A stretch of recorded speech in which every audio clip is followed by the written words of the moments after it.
Hello, everybody.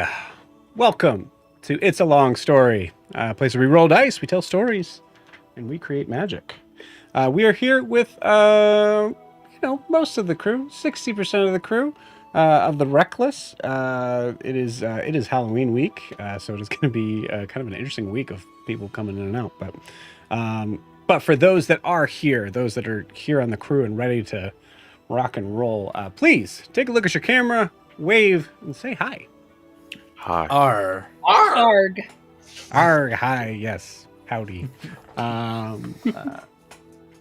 Cool. All right. Announcements. We are, for the most part, back in business. Will be hopefully our normal scheduled thing, except for this Friday, because it is Halloween. Or would be All Hallows Eve. I can't remember when that's on. All Hallows Eve is 31st, right? Yes. Yeah. Sounds You're good. thinking Yeah, of Devil's Night the night before. Yeah. So we will be we will unfortunately not be on for on our third camp. So we are missing a couple weeks in total. But we should be on next week for that. The plan is for everything to be moving hopefully smoothly until Thanksgiving. I will be off for the week of Thanksgiving. I'll make sure I get those dates to you guys as soon as possible. We're still trying to figure out when we're heading out there. So, but yeah, so that's it as far as that announcement goes. I think what? Yes. Oh, no, yes. You interrupted the class, Drew. What do you want? What do you got to say? You'll smell it later.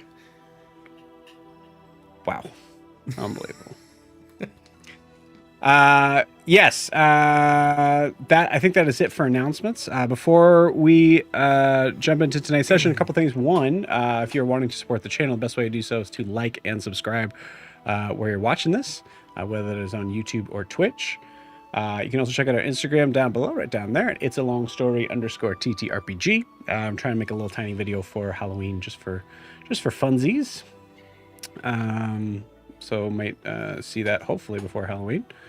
And then lastly, this is a live stream, so feel free to jump in and say hi if you're watching. Especially if you're like a first time watcher and you just want to jump in and say hi. I'm going to give you a wave. I'll give you something. If it's a cool enough quote, you might see it appear down there. So feel free to jump in and say hi. I always love to converse with people. That's it. That's all I got.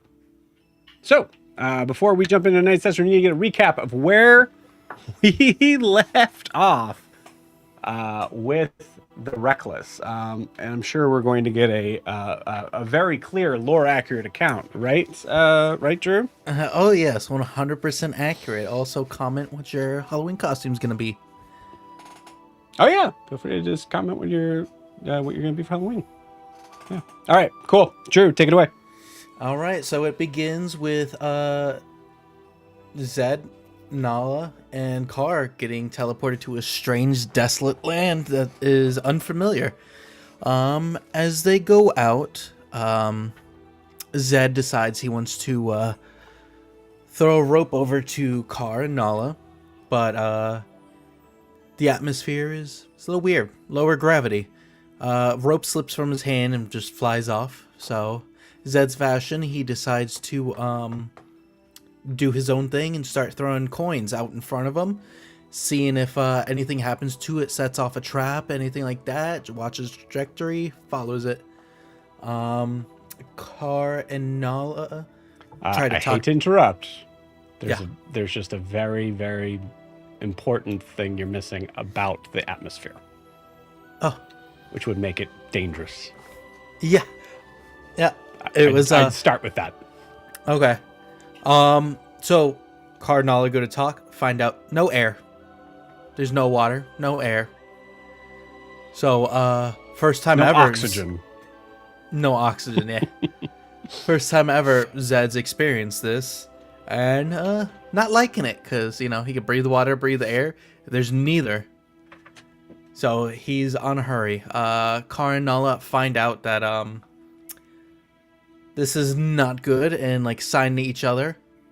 there's a way to talk, and I guess they can do that with just looks, which is like very good for a couple, just to be able to look each other and know what they're thinking. Meanwhile, back on Asteria, they were on the moon, by the way. Which moon? Only one moon. Drew. Yeah. Name the world again. Oh, sorry. It's not Asteria. Hold on, I got it pulled up. My brain. Yeah, Asteria. Astera. Yeah. I say it every day. Yeah. See, thank you for the help. I wanted to make it clear. Man. So, yes, Zed, Nala, and Kar are on the moon. Back on Astera, we have the rest of the group are actually running from a bunch of bear people that are chasing them down. They use expeditious retreat and stuff like that, trying to get away. Kobamu ends up smacking one of the guys that wanted to go chase one of them. And our buddy Horace decides to open up a door, let him through, teleport him over to us. The crew ends up getting Kobamu to touch the rock or the stone with all the writing on it and teleport them to the moon. While that's happening, Zed ends up seeing 3 beings appear out of nowhere and is wondering what's going on, why they haven't attacked him, why they're just sitting there. He heroically tries to vault over them with a trident, and one of them just pretty much says, "Not in my house," and smacks him down and knocks him unconscious. Kar and Nala trying to figure out what to do, signing each other. Kar decides he's gonna straight up tackle this dude and ends up sending all 3 of them, Zed, the Guardian, and Kar, into a room, which was weird on the moon. Nalo followed after. In the midst of the tackle, Kar calls for where's his name? Varix. As he gets Zed back up on his feet after tying him. I mean, tied Zed first. He has a nice talk with Varix while Zed's trying to come to. It wasn't nice. Yeah. And Zed tries to escape out of his bonds. He successfully gets out, and then Varix knocks him unconscious again and tells them that they all need to leave, at which Nala said she was going to stay, and Kobamu said he'll go back. And we are left with the team walking back through the moon, catching up with the rest to go back to Astera. And I believe that's where we left off. Okay. Yeah, not bad. Please take that point of inspiration, Drew. Yeah, big important points there. Obviously, Nala deciding to stay as a big sort of point of tension and tribulation for at least one person in the group, if not everybody. Yeah, I'm really down about that. You know, she meant so much to me. You know what? You should be. She's pretty magical. Yeah,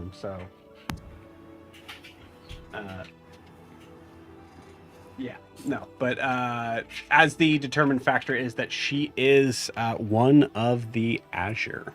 So she is, that was determined a couple sessions ago. She stayed behind to find out more about herself, assumedly. All right. If you guys want something scary, we get enough followers. Next year, I'll host a one-shot. Talk about scary. Ooh. No idea what he's talking about, everybody. No clue. Never discussed. I'm just trying to hype him up. You're trying to hype him up by telling him that you're going to run a one-shot next year? Maybe. Cool. You know what? Awesome. Great. I'm in.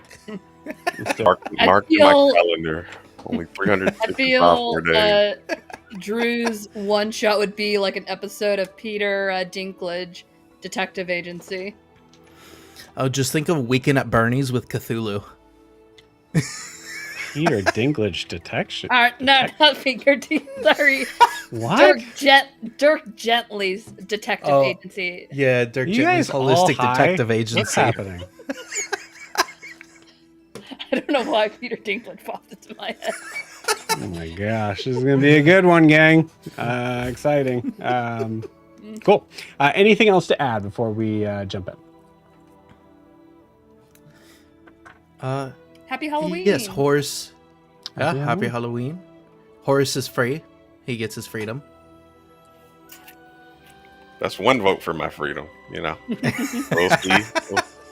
Yeah. Again, I have no idea what you're talking about, Drew. It's okay. We're hyped. We're ready Yeah, to go. Horace and Zed had a deal, so Great. contingent upon the rest of the parties' agreement, unless he just signed an executive order on his way out from being a captain. Oh God. Yeah. Oh yeah, There it mutiny. Right away, I'm pardoning Horace before. There it is. Yeah, immediately. As soon as I get there. All right. Well, I think with that, that's about as it's about as much as I can take. Yeah. All right, have a great night, everybody. Nope. Nope. All right, you guys want to play some D&D? Yeah. Oh yeah. Awesome. Let's do it.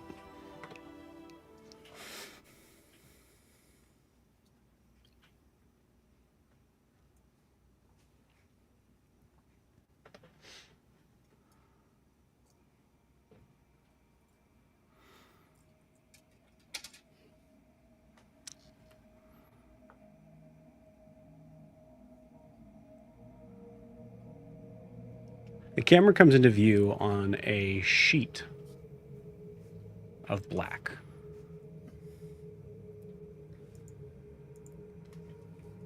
Covering everything, and it's not until we see a single tiny white light start to slowly move that we notice that the camera is panning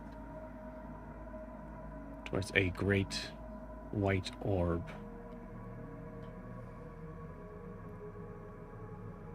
In what seems like the night sky.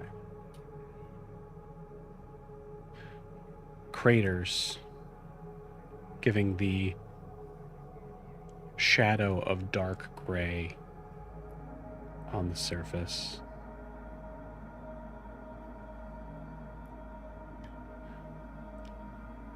And in the distance, behind this large orb,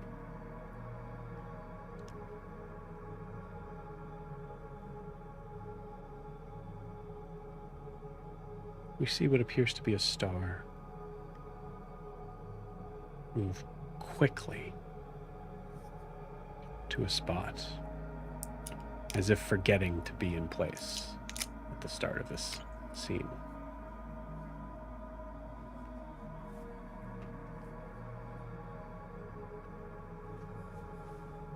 Looking at this gray and white orb as we zoom in closer,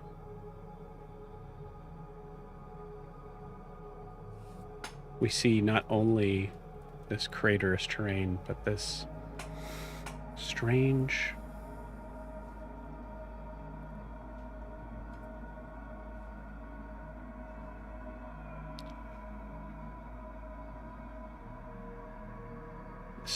collection of static and light moving back and forth between blue and white, almost as if it's crawling over each other like ants.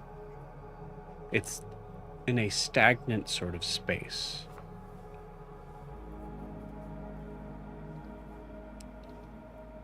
But it is vast.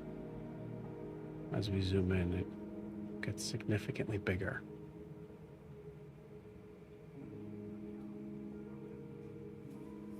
It's clear through what appears to be almost this TV-like static that there is something that even us, the viewer, is kept from seeing.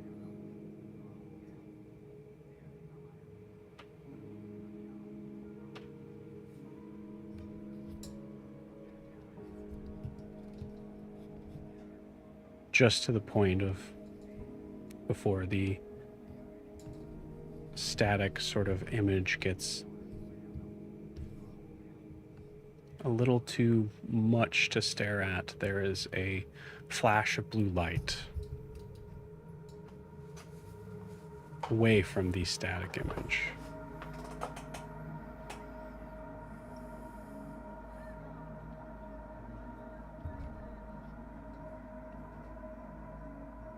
And we see off screen, but coming in from the side, another strange sort of blue light that seems to streak as if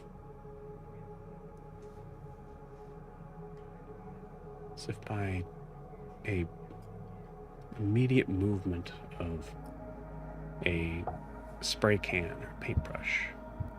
It lingers in the air for a moment.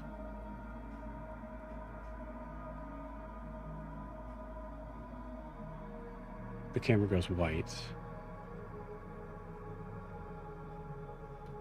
And we see inside there is this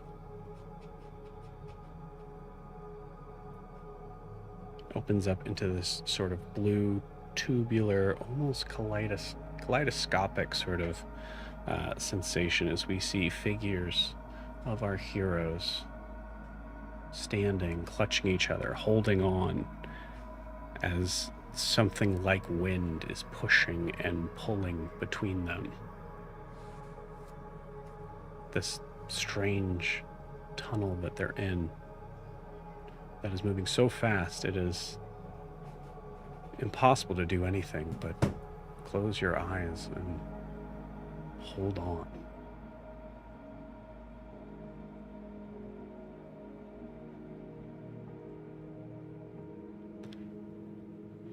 Outside of this scene, this happens in what seems to be maybe a blink of an eye. But for those inside this tunnel, for anyone who would dare to try to keep their eyes open,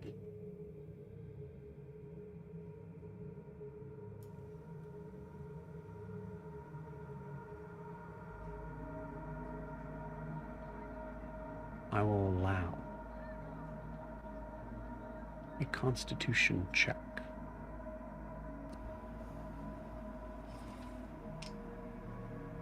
But know that there may be significant consequences for a failure.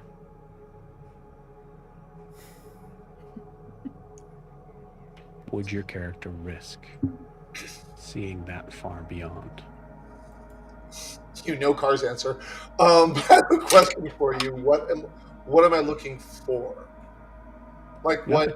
what? Am I This like is back to Nala or? I'll finish the prompt and then Okay. I'll give you yeah. For everyone that is here, we are taking a moment as the camera is sort of zooming in on each one of your faces, and I would like you to describe to me when it goes to your face what is going through your mind in this split-second moment as you are assumedly moving from wherever you were to back home.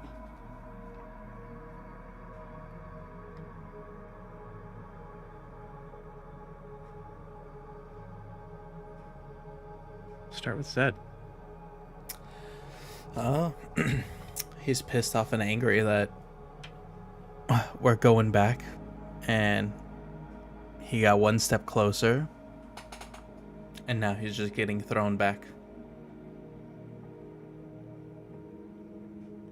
That it could have been a big leap forward, but instead it was a slap to the face and a drag back. And I did roll, and I got a 13. Okay. I used my my inspiration for it, because it would have been a 2. 13 is a failure.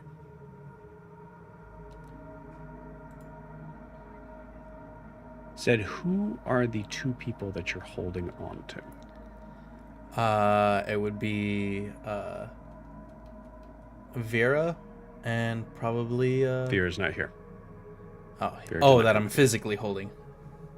It's probably Carr and probably Kaelinor. Okay. Carr, you feel in this moment, even in this quickened sort of state, that Zed's hand is once again slipping through your taloned fingers. Do you try to hold on? Yes. Probably because I do have talons. I'm probably drawing blood. All right. I'll say with that, given the idea that Kaelinor is holding on the other end, I'm going to roll for Kaelinor. But either way, I would like you to roll with advantage. We're going to say this is an athletics check. Oh, You're rolling to hold on. Zed, Drew, I am sorry. So, let me see. You said advantage. Oh, okay. You have advantage because you're Hi, willing to draw Zed. blood for it. Okay. Yeah. I'm getting teleported to North Imea. Oh, okay. Well, the first roll is good. And so I rolled an 18 for the first roll, so I'll take it. Great. Kaelinor, with her athletics, rolled a 15, which would have been a fail. But Zed, as you open your eyes, you feel yourself starting to slip. And then you feel a heavy pain in your right hand. That, amidst the flash of blue light, where you are seeing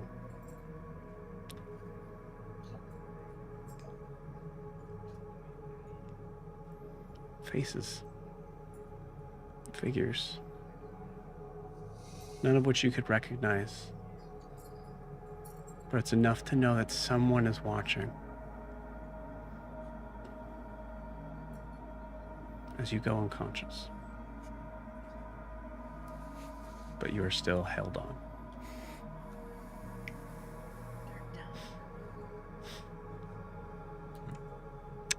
Ogre. What are you thinking about?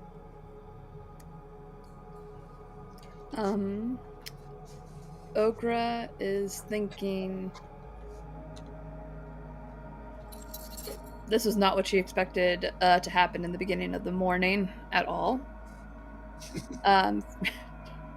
Being teleported back and forth between Astera and what seemed to be the moon.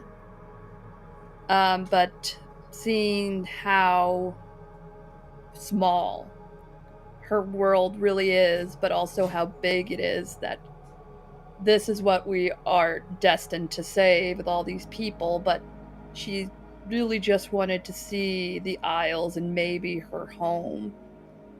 That it is so big yet so small. And it seems almost impossible, this thing going on in her head as we are hurtling through space.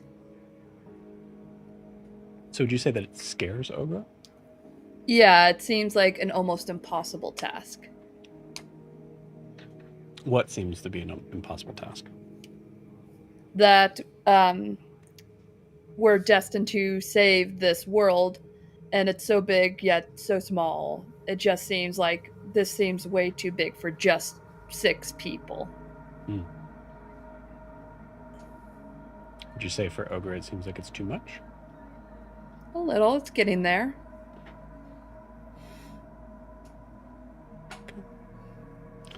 Does Ogre try to open her eyes? Yeah, she did. She wanted to take a peek. Okay. What did you get? I got a 15.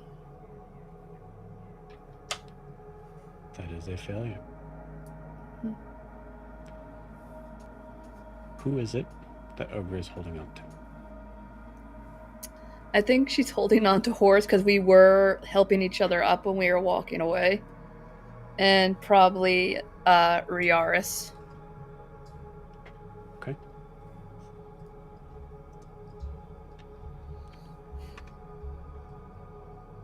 Horace, you feel Ogre's massive hands start to slip from your grasp as if being pulled by something. I think you can tell, given your specific story of what it feels like when someone is being wrenched from an area they want to be in. Do you try to keep her here?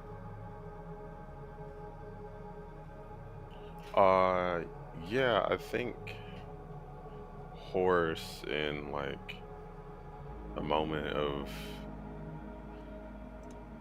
a new feeling of relying on someone and someone relying on him, even though their relationship up until this point has been contentious at best.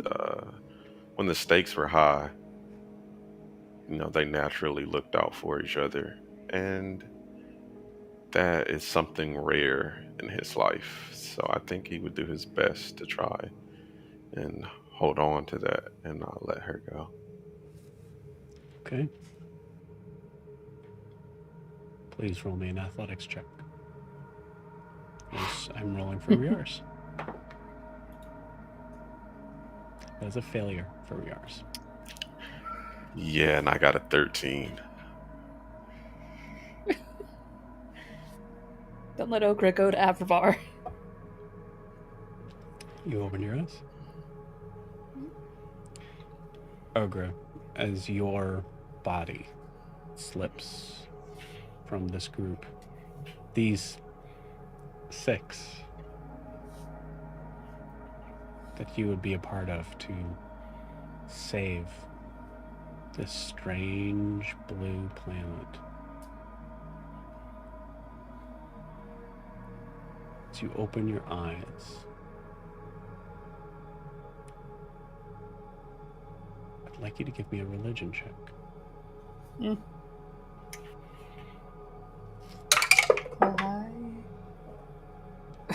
Okay, that's an 8, so that's gonna be a yeah, still gonna be a 5.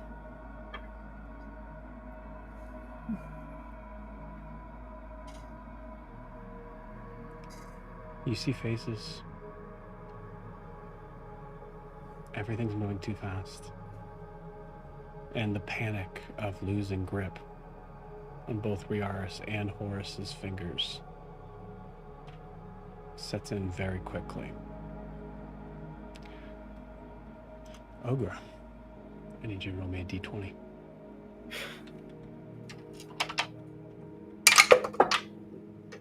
That's cocked. 10.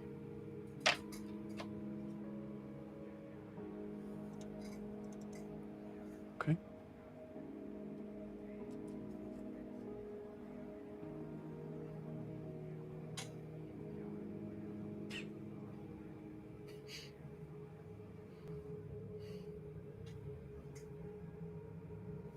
Cool. Mm-hmm.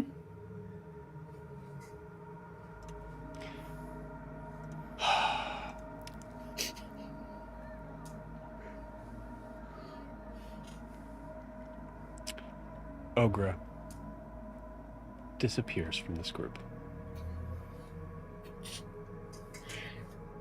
You don't feel her connection. And moreover, for Horace and for Riaris,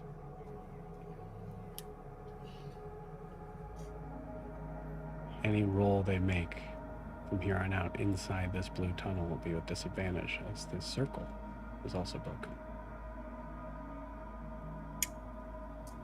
Sorry.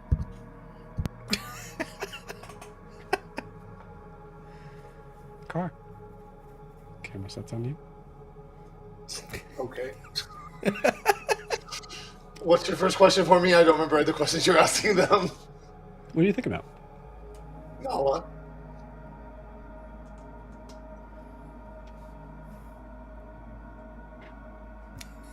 Or I mean, his thoughts are chaotic regarding Nala. He wants to make sure she's okay. She's not mad that she stayed. She made a choice, and that's often his go-to. And he remember he I mean, he loves her, but he remembers before he met her, he was okay. So it's just as chaotic. Is she okay? I think I'm going to be okay. I've been okay, but am I going to be okay? But is she okay? Should I have left? Should I have stayed? It's that. It's the whole. It's that. So Yeah, it makes sense. And the power of whatever you are going through right now seems to be a level, a step above anything that that Carr has experienced in his lifetime, which is saying something for someone who is a plane walker in some ways, able to move in between planes. There's something different about this that feels intense, pressurized, alien. you mean my experience with Nala, or the physical experience I'm going through right now? The physical experience. Oh, okay. Because yes, with Nala as well. Sure. Does Carr try to open his eyes? So my initial thought was yes, and I rolled, and I failed. I rolled a 5. But when Zed was losing his grip, I would think Carr probably looked at his hand. So did I open my eyes? Yeah, but I'm focused on Zed and holding on to him. Okay. If you want me to keep that roll, because I did roll before you finished the description, I'm like, yes, he would look, because his first intention was looking back to Nala. If you want me to keep that, I will use my inspiration. Yeah, I would also say the feeling, for what it's worth, and I allow this, I understand that you already rolled main choice, but I will allow you to kind of take that back if this information of like, it feels like you are through some sort of like level of transportation tunnel here. So in that regard, I don't think Carr would probably assume that he can see Nala behind, like... Right. I mean, he's probably, as soon as he feels that letting go, he holds on tight, squeezes, makes him bleed. Not entirely purposely, but not entirely without anger. Right. And if he's looking anywhere, he's probably looking at Zed's hand. Okay. Because he's not afraid to look. Carr already lost his mind once. Let's just do it again. But he's also, but there's something more tangible that he has to take care of right now. So that's probably his focus. Okay. I'm going to say in this case, because you're not looking at the thing that would be necessarily pushing or pulling you away. Mm-hmm. However, you are opening your eyes.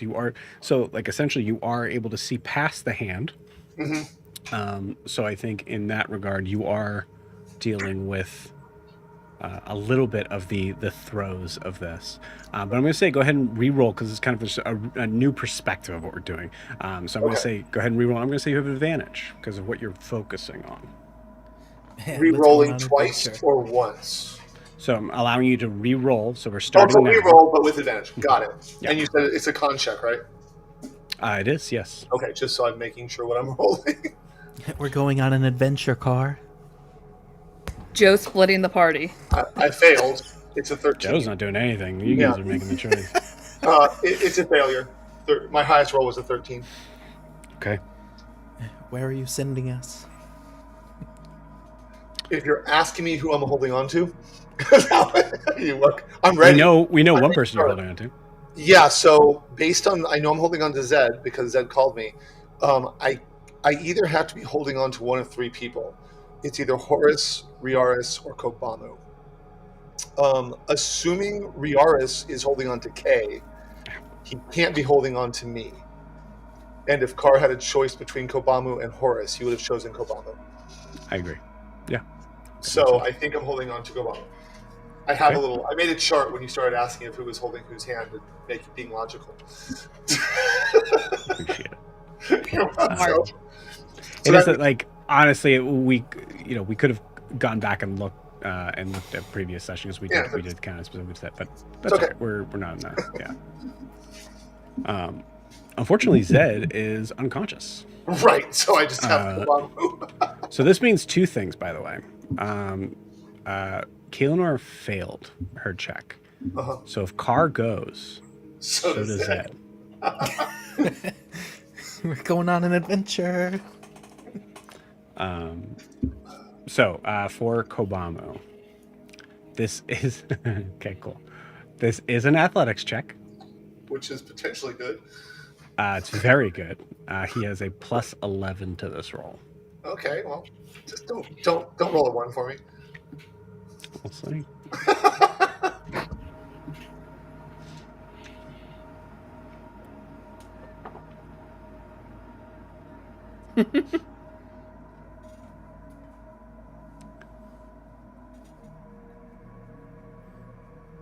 Horace. That's not very nice.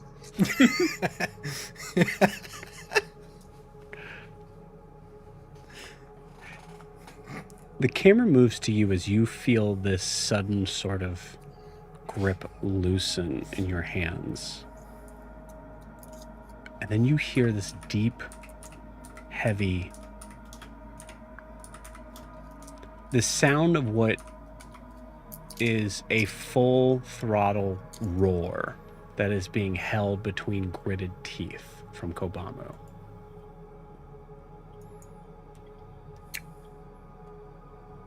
What is Horace thinking about?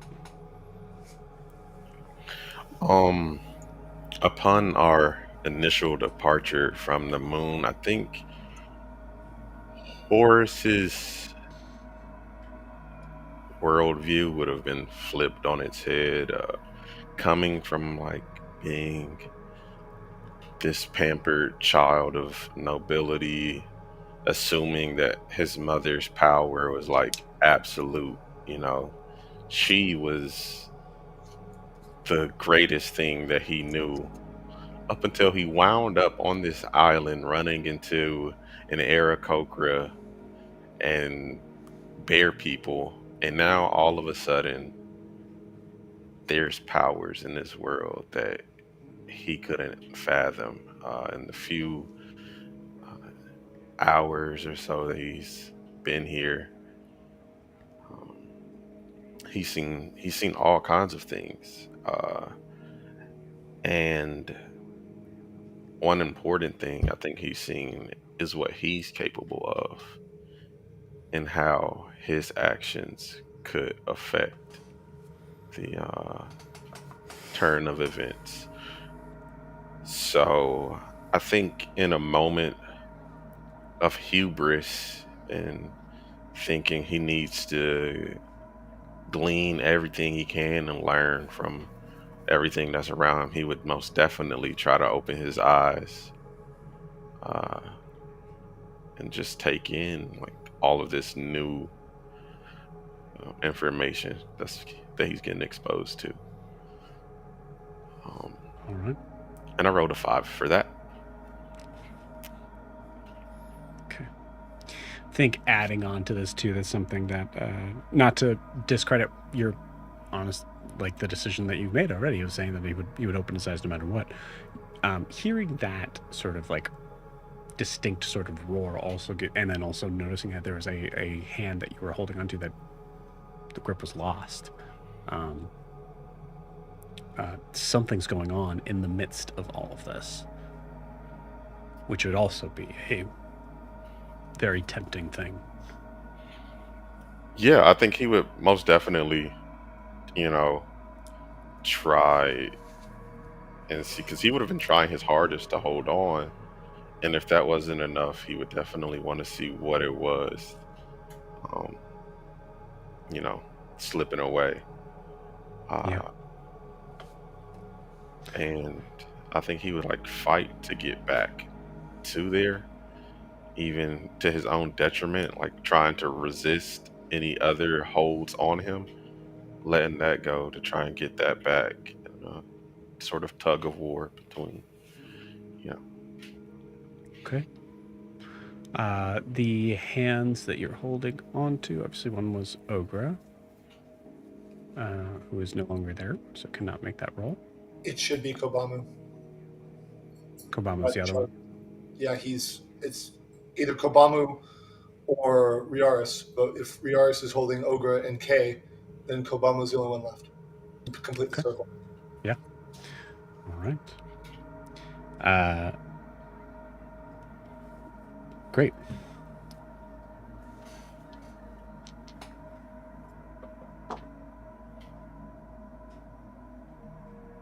Okay. As both of you, Horace and Carr, open your eyes either to perceive what is going on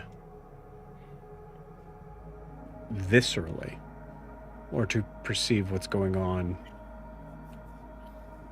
magically.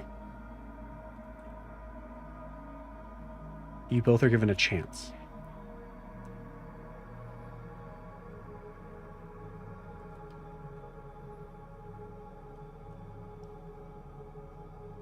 Horace and Carr, give me a religion check.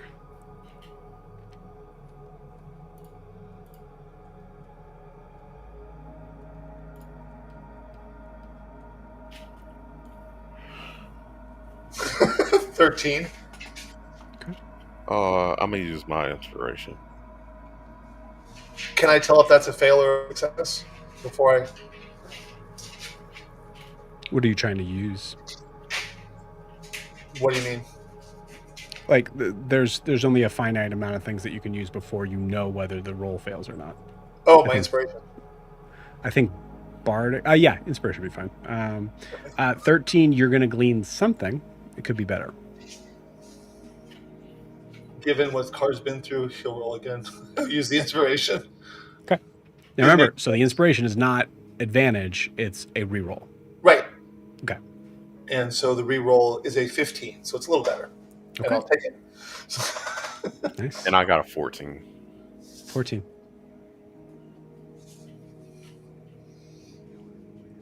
Very cool.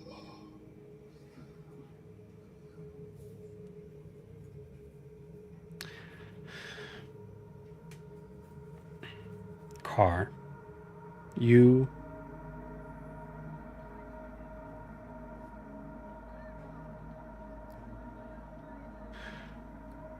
see faces that are staring at you through this blue transient light, almost as if they're underwater, and the idea of like watching this light kind of wave and wash over them.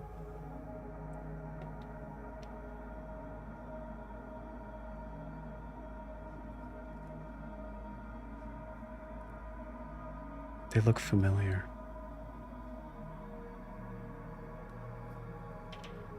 But also, there's a sense of what others would describe as terror. For Carr would be interest, curiosity. As you see faces up close of some of the 13. The lines on their cheeks, all sharing this same thing that you saw on two of the figures, this kind of cracked,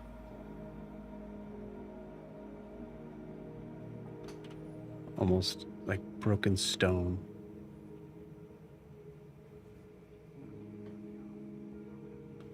With a 15, I can tell you specifically who you don't see.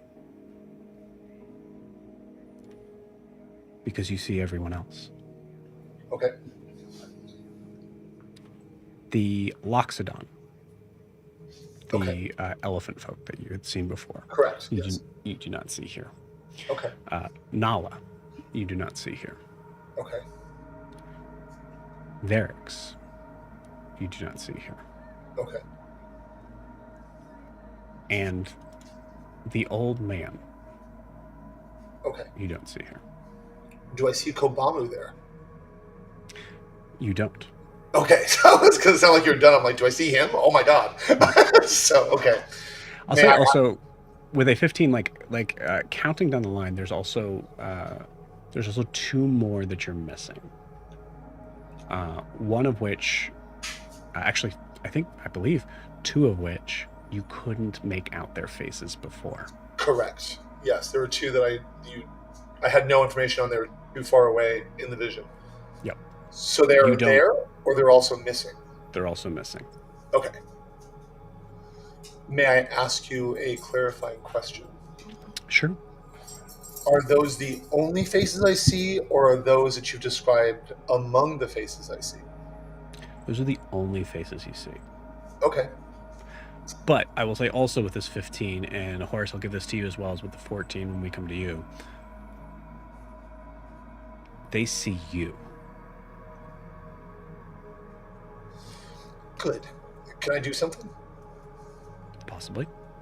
Do I know which one is Esha? Yes. I lock eyes with her. Just stare at her.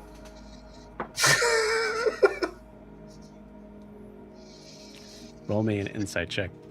Okay. Insight. Dirty 20. That beats my 19 I rolled. Okay. Damn.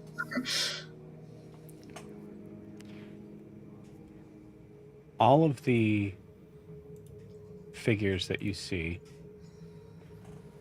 are staring right at you in a sense that you don't see like a round sort of like you don't see like anything really but they're like formed from like the shoulders up.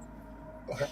But the way that they're presenting themselves kind of resting, you get the feeling as if they're all sort of sitting at some sort of like a council like fashion, like a judge's table, or Okay. it gives that sort of sense. And as you look at Eshen's face, you see it is at first exactly as I say judge's table kind of accurately in the idea that it does feel like you're being judged.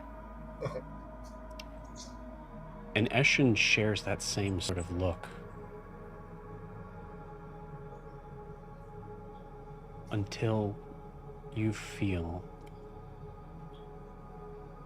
the grip that you have from Kobamu loosen. And then you see Eshen's face in a place that is unmistakable as genuine worry. Okay. Cars, you feel your taloned hand slipping through this very small, kind of bird-like hand.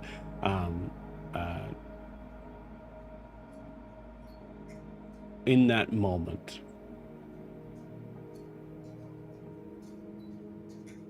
you have this feeling again. It's funny to deal with someone who's immune to fear. There is a lot of feelings that would be relating around this for sure. Right. But you feel this sort of moment of what would be probably the equivalent of a bird having to having to fly in a tornado, like in a hurricane, like this moment of feeling like the direction of what you're used to being taken from you. This like undertow, like that same sort of like thing of like feeling like you are 100% losing control. And I will say that it at least gets your heart racing. Oh yeah. I would imagine, yeah. There is a level of like feeling this sense of now having to be prepared and prepared for the unexpected of what's going to happen. Is this the end of your time here on this plane? I would like you to give me a Constitution saving throw, I guess with advantage because I rolled a nat 20. Okay. Can I tell you what I'm trying to do as I make this roll? Or do I have the ability to... I would say you're out of control at this point. Okay, no problem. Constitution saving throw. I click here. No, not there. Click here. Yes. 12. You said just straight roll, right? With advantage. Oh, I only rolled once. Okay, so a 12 or a 12. So, I'm going to choose the 12, Joe. I choose the 12. Because apparently Telling 12 story. chose me. Pick the first 12. It's better. Pick number 3. Car, you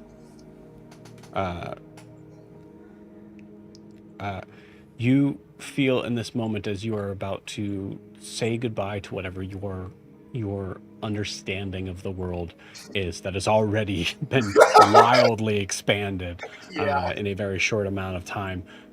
And I think just as you kind of like have a space of maybe like closing your eyes and like a hopeful acceptance, maybe,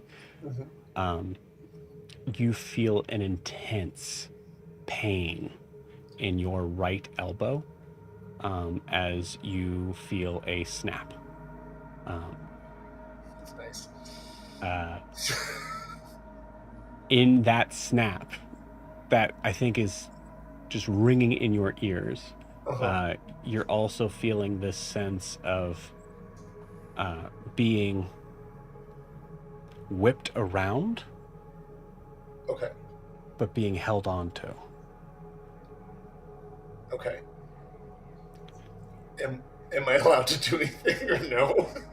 I'm going to pause you there, actually, but Okay. I'm going to tell you you take 9 points of arm breaking damage. That's nice. Okay. Call it bludgeoning if it matters. That's fine. No, I'm good. I'm not immune to anything but fear. So there you go. Thank you. Yeah. Thank you. I have another. I'm sorry. 18 damage. I think you do here because it continues forward as now the rest of his time doing this is difficult because the chain has been broken here. Right. For this, but you hear this heavy sort of bestial roar that's deeper and coming from a deeper place than you've ever heard from Kobamo, as he is clutching you with everything he has, and that's why his hand just broke your arm. Okay. Oh, so he still got a hold of me? That's why your arm broke. Okay. I thought because if he'd let go, I was going to do something very specific. But if he held on to me, then You said I'm done. You're leaving me. I will tell you later. Bye. It's all good. Horace. That 14. Roll me a d12. D12. Actually, sorry. I know there's many that are missing. Go ahead and roll me a d10 instead. D10.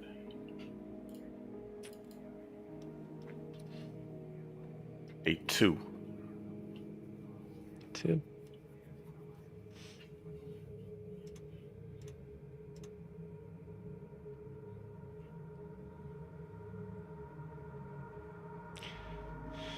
So you open your eyes. Oh, that's interesting.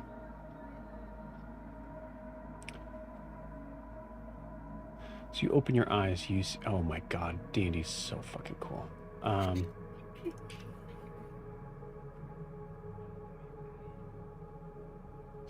There is, as previously explained, this sort of like race of just flying through whatever sort of space that you're in, and having this moment of like recognizing that anyone with less constitution would have gone unconscious long before, from the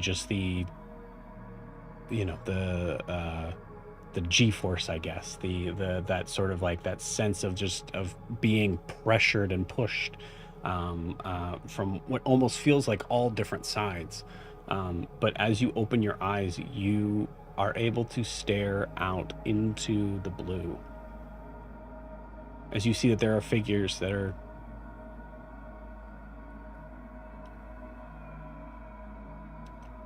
sitting, watching you. Comfortable. Not necessarily looking down on you, but giving you a look that you are so familiar with.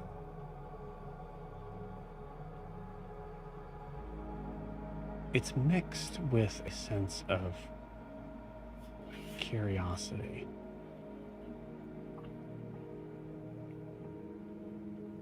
As if it's connecting to a group of wardens looking at a prisoner who had made a fantastic jailbreak and almost got out. It's concerning, but it's also impressive.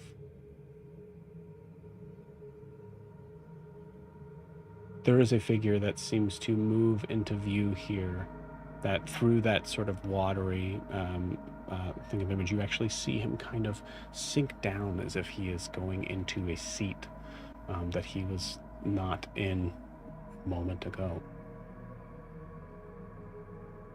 I'd like you to give me a history check. History. Okay. Natural 20 for a 28. Amazing. Absolutely amazing.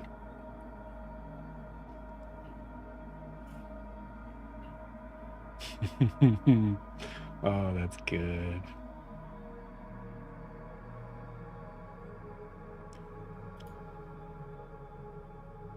I believe I know what we called this figure.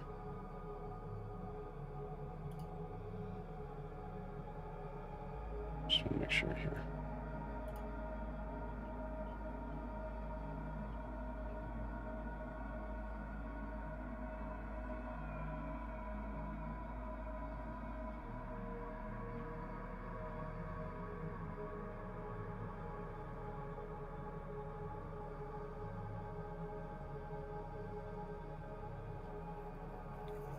Okay.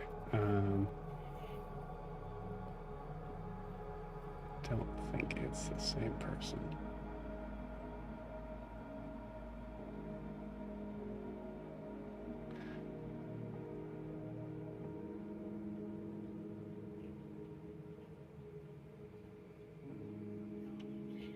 If it's who I think we talked about that verbally.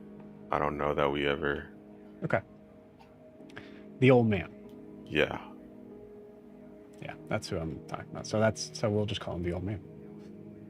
Because I believe that was who he was introduced as. That's in your backstory. Mm-hmm. The natural 20.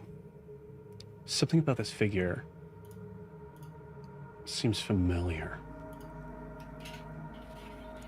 This typical sort of pale skin, white beard, darkened. I mean, you can't see like the coloration in this, but all of it seems to point into that there's something familiar about this man's eyes. They weren't pupilless like they are here, but they did have a strange and interesting twinkle in them.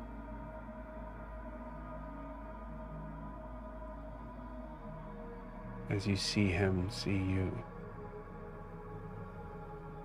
Sorry, he sees you see him. And he gives a wink.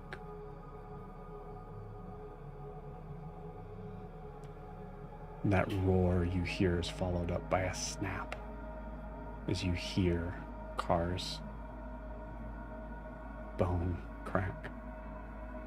And in that moment,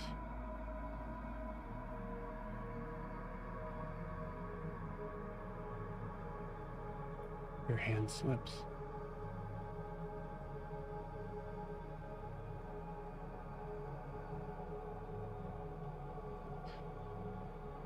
You're disconnected from this group.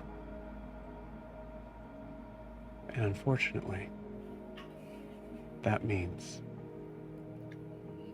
that Kobama was disconnected from this group.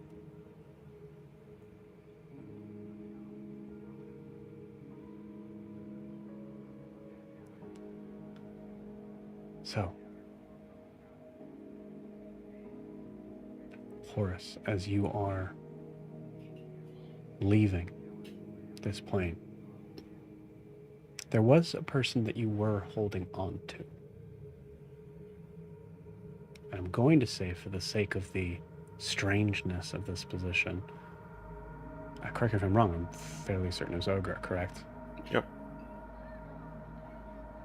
I'm going to say you're able to hold on to Ogre.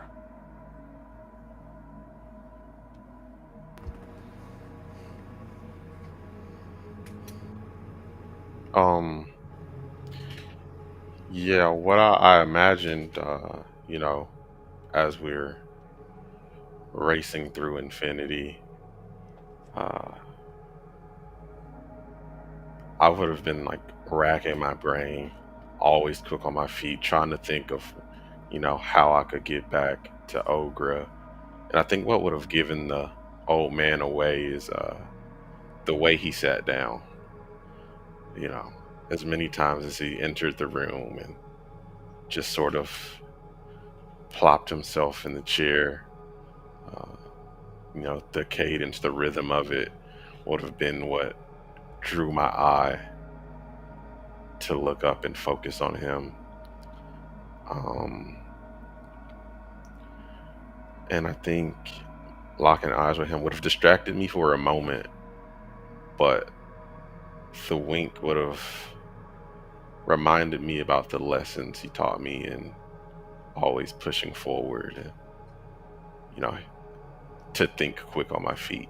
And I think that would have spurred me in the moment to figure out how to get back to Ogre so I didn't,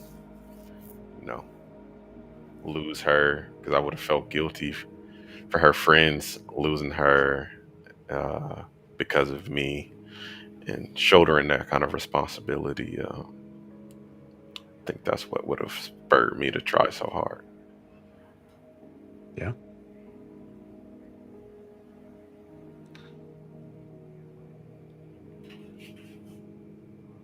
You clutch on. You find it. 2 hands. You find Ogre's face, wide-eyed.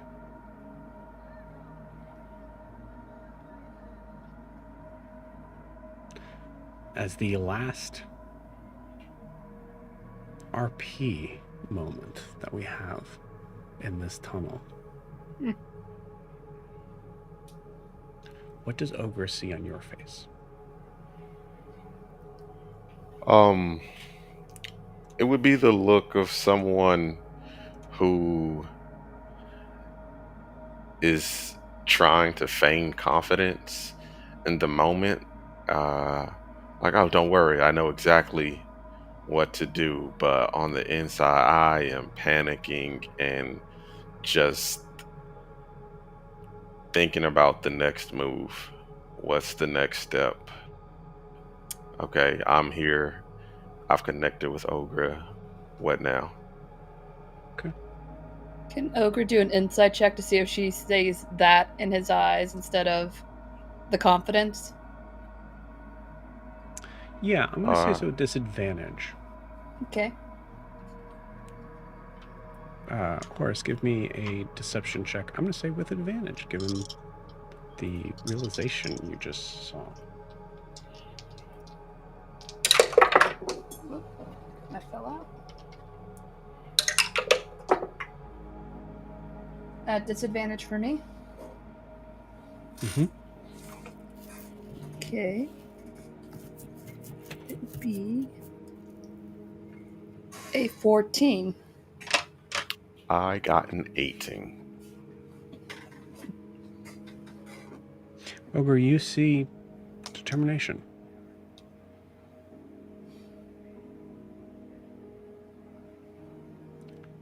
Whatever's going to happen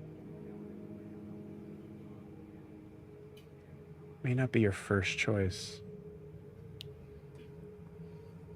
but it's better than being alone in whatever's coming next.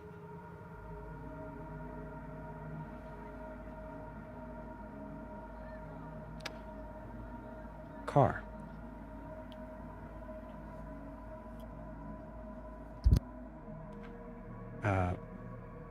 If I am mathing this correctly, we have Ogre and Horus, Car, Zed, and Kobamu, and therefore Kaelinor Riaris. Kaelinor and Riaris. It's a very interesting choice that the dice have made, I think. all 100%. around. I'm very excited to see what the dice choose to do next. As I'm going to say that Car, I'm going to give you the D20. Just roll a d20? Mm-hmm. Okay. Boop, and roll. 13.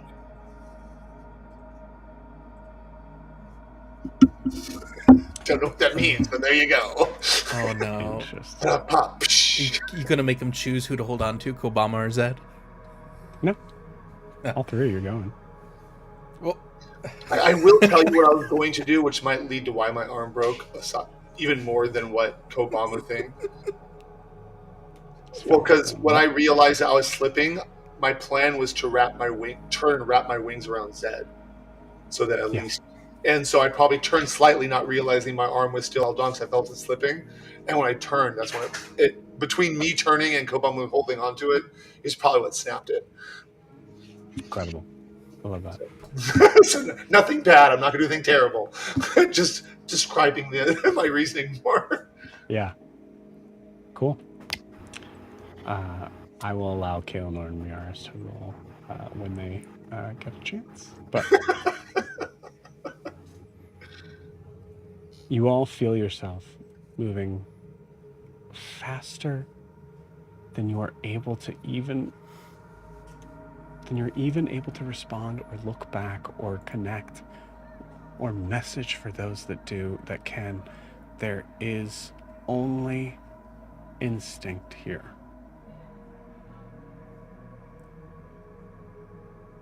As Ogre and Horus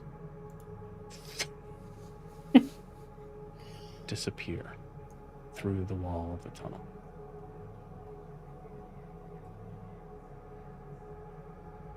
Car, Zed, and Kobamu.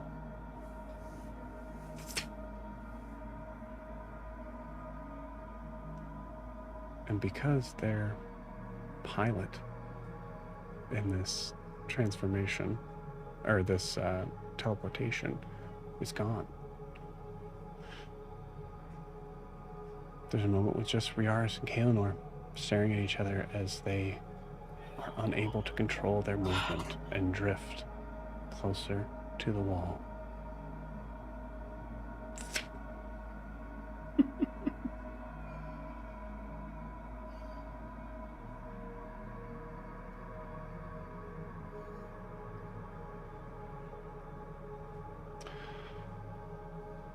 Ogre and Horus, all of a sudden, the air is extremely loud and fast around you. You can feel this wind pushing up against your cheeks, your hair, your back, all of your muscles being pushed, the skin flying through the atmosphere, going faster and faster, going down. There is a spinning that starts to take place that starts to throw you off a little bit, but the worst part of it is that for both of you, the chance to look down appears for both of you as you see mountains, Oof. land, green and gray and brown and rocky and forest-like, and then there's something in between all of that you are hurtling towards at an extremely fast rate. I'll allow you to take a second and think about what you want to do to try to slow yourselves down. Carr said, you don't see anything. You're unconscious this entire time. Kobamu is a strange kind of respite of the air that is being pushed against you, Carr. You can use him almost like a strange sort of fluffy wall here. I would argue that you actually have a little bit more of a sense of like the timing and some things around you. Granted, your arm is broken, so flight is going to be very difficult, if not impossible. But you are hurtling towards someplace very different. And what does that look like?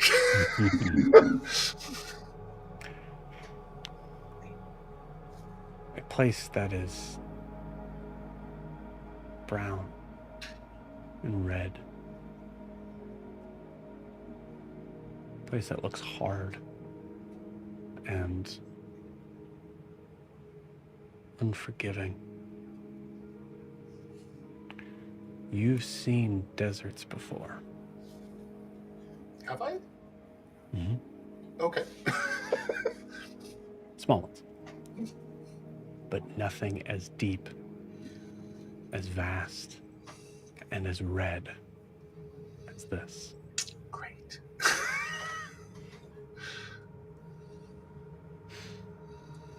I'll give you a moment to think about how you're gonna control yourself. And obviously Kobamu can help you with whatever abilities he would have, which is very little. Right. Okay. We flip to Ogre and Horus.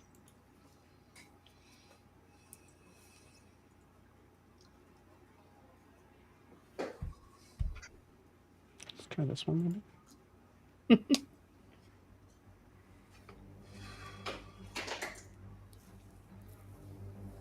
Yeah. Ogre, you and Horus are able to lock eyes for a moment and recognize that you are about to hit the earth in a way that is going to for sure cease your existence life-wise here. As the wind is rushing between, what would you guys like to do in this moment? Consider this to be initiative. First thing I do is Ah! I don't suppose you can fly. No! But Ogre could do something for Ogre or Mr. Ace. Could Mr. Ace fly? I look down and up and down and up. No, I can't.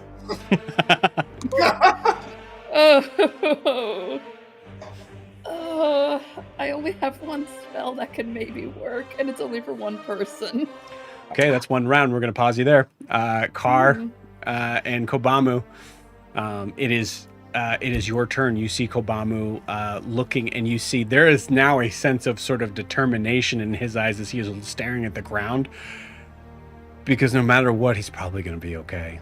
Yeah, he's fine. He's no problem. So the question, how far, I want to get a lay of the land, as it were. Is there any water at all, like an oasis that I see from as far up as I am? No. Great Okay. question. So then, I mean, I hate... I'll say you see like a little bit to the north, like some area that you notice that is surprisingly, shockingly green, but it is not going to be directionally a place that you're going to be able to get to before hitting the ground. What if there was a gust of wind following me? Maybe. Because I still have 2 second-level spell slots left, and Gust of Wind is a second-level spell, and if I angle it correctly to give me an uplift as I'm falling, then maybe I can get... my goal because I can probably slow my fall. Kobama's going to survive, probably. Right. I need to get Zed to water. I need see. to drop him off. So I when would- he hits, he's not dead and he can breathe. Yeah, I hear that. I'm going to say in the case of, I will say that's definitely, it makes sense to do that. I will say whatever you're doing to save yourself, you can probably be holding on to Zed in some capacity to be able to do as well. Okay, well, so then my goal is I'll wrap my hands and my good arm and my 2 legs around Zed. And I kind of give Kobamo knowing look, and if I quickly I'll point over there just so he knows what I'm doing. Mm-hmm. And then gust of wind at an angle to help me with my injured arm, but unfurl my wings and try to get me to glide over to where there's water. So that way, even if we hit hard, he won't die. Okay. Go ahead and give me a, to do this requires a massive amount of what I would say is not only strength, but like constitution to be able to keep yourself, to be able to keep your broken arm in a space that would allow your wings to work in a correct way. Okay, so knowing this, I have a question for you. Yeah. How many rounds before we hit the ground? How imperative is I do this spell this round? The reason I'm asking is I have 2 spell slots. If I use one for borrowed knowledge to pull from a spirit the best way to get the wind underneath me with this spell, would that give me any kind of help? Yeah. So I think in the idea of like you guys moving 500 feet per round, that's what falling is. As you're doing that, I'm going to say for Carr to be able to kind of determine how many rounds he's going to get to be able to do this. I'm going to say go ahead and give me an investigation check. Not great, but okay.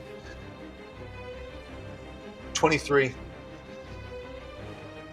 Great. Do you think, as long as there isn't anything that would cause your speed to pick up, which at this point you've kind of hit a constant, you think you're gonna have 3 rounds? Okay, so then I'll cast borrowed knowledge, and just reach out for my problem and be like, it's on the ethereal plane. It's probably a very calm but rapid. I need to know how to get like this far with wind. I'm calling it like it's very much it's a rapid fire on the ethereal plane. I'm looking for anybody who knows. Okay. Who knows what? Who knows the best way for me to use gust of wind to get me to get to that water? Okay, you got it. Like I'm looking for somebody like another flying creature, an Arakocra, anything that flies that can communicate that to me to say it's the dead. Someone must know something. How can I get there this way? You got it. And while I'm doing that, I will unfurl my wings to try and slow my fall. Okay, you got it. I'm going to pause you there. Okay. Ogre and Horus. As we are still falling and probably still screaming, Ogre's gonna look at Horus, look at the ground, and say, "Don't fight it!" And I'm going to cast Gaseous Form and turn Horus into a gaseous form. Okay. That should not kill him? That's also going to mean that Horus is like, it's going to take hours for Horus to reach the ground. He'll be alive. Okay. Let me check one thing. Gaseous form.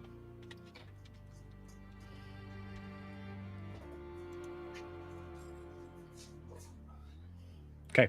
It is concentration. Yeah. Yeah, it's the only spell I know how to say. I understand. I'm telling you this, Ogre. If there's anything that happens where you are forced to drop concentration, Horus is back to flying out of the sky. Is there a thing that would make me? I trust you. You're falling 500 feet per 6 seconds. Yes, there are plenty of things.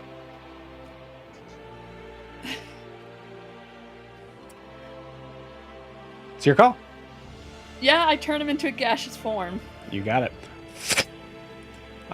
Horace. I want to say, like, after she does the spell, like, all, like, the gas just comes out of her mouth like a spore cloud and just covers him in it and turns him into the cloud itself. Okay. Very cool. I assimilate to the cloud.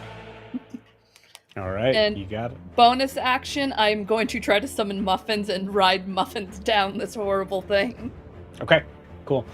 You summon Muffins. Muffins appears, wings spread, not really aware of where they're supposed to be in this moment. You immediately see Muffins, like, you gain speed moving right past where Muffins is. Muffins then, seeing what's happening, folds their wings in and starts to kind of soar down to you. We're going to see if Angry if Muffins Bird gets there in style. time. Yeah. We'll see. Cool. I'm going to say for Muffins, go ahead and give me an acrobatics check, which is probably not on there, so I'd say it's probably straight dex. Yeah. Dex? Oh, they're pretty good at Dex. Oh, thank God. 19. It's a 21. Okay, cool. And Ogre. Let's do this. How much does Ogre weigh? I want to say like 200 pounds. Like, she's pretty big and pretty muscular. Okay, cool. In that case, I'm going to say let's do this as 200. We're going to do some fun little math here. That's around If a train there. is leaving Chicago at 10 p.m., if a half orc of 200 pounds is falling through the sky, If a tungsten rod falls to the atmosphere going at terminal velocity. I actually had a test that had that question. I just said they both crash at the same time. So 200 times That makes sense. 2, Oh, the teacher did not find it funny. 125. Cool. Yep, I like that number. Okay, cool. So keeping it a nice, sort of simple 200. What I'm going to say is that in the in this last final round that is going to happen,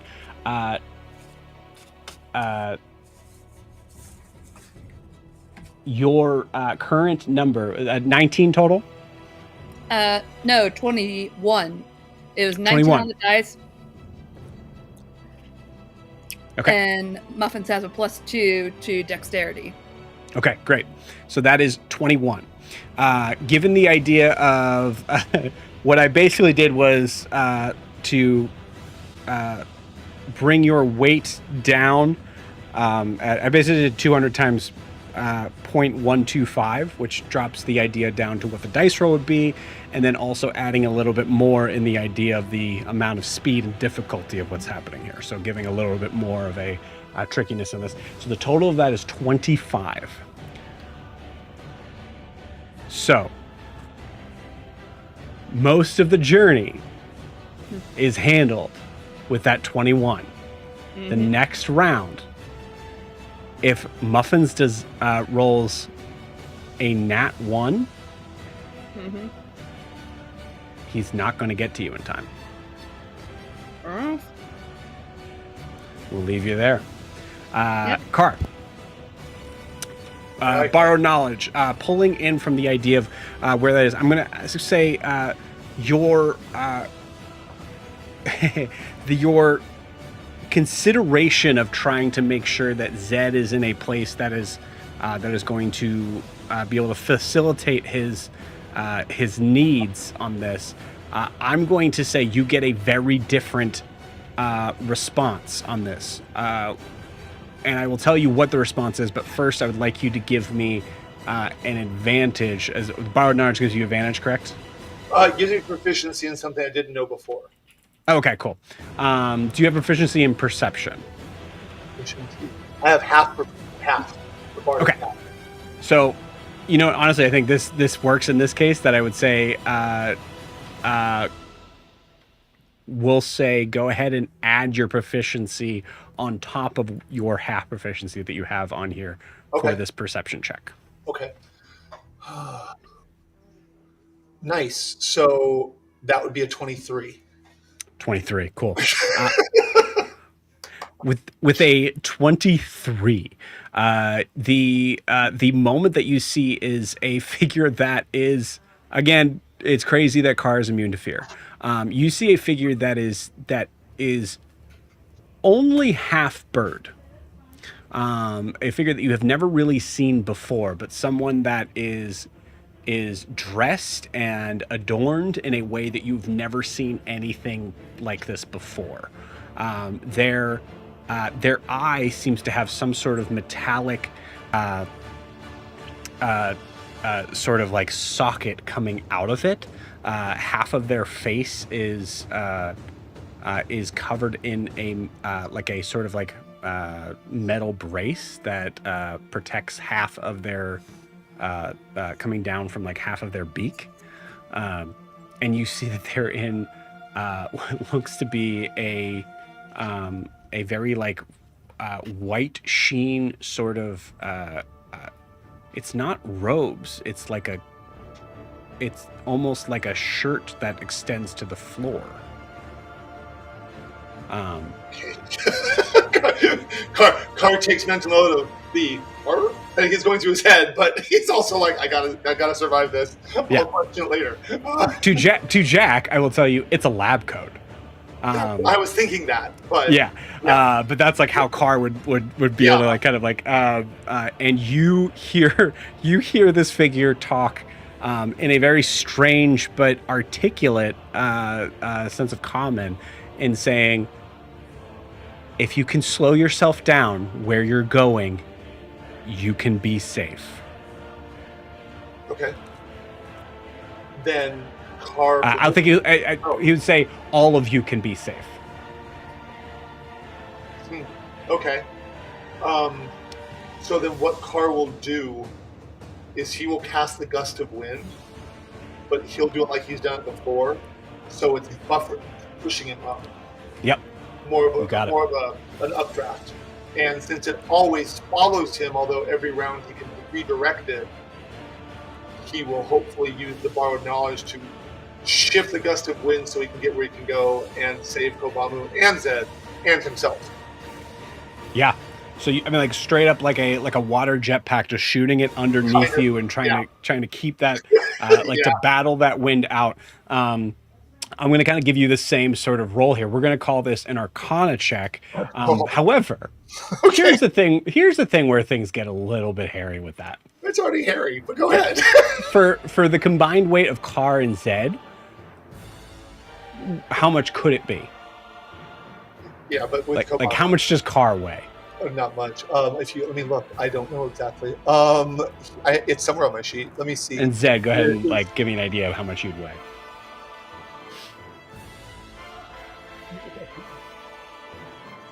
Oh, there he is. Car weighs 110 pounds. Okay. Zed's 165. Okay, cool. So that is a little more than I thought. It is definitely possible to do this on an Arcana check if Kobamu wasn't a part of it. Right. So, here's the thing, Car. You do know, no matter what happens, and you know Kobamu is aware of this, Kobamu will survive. Right.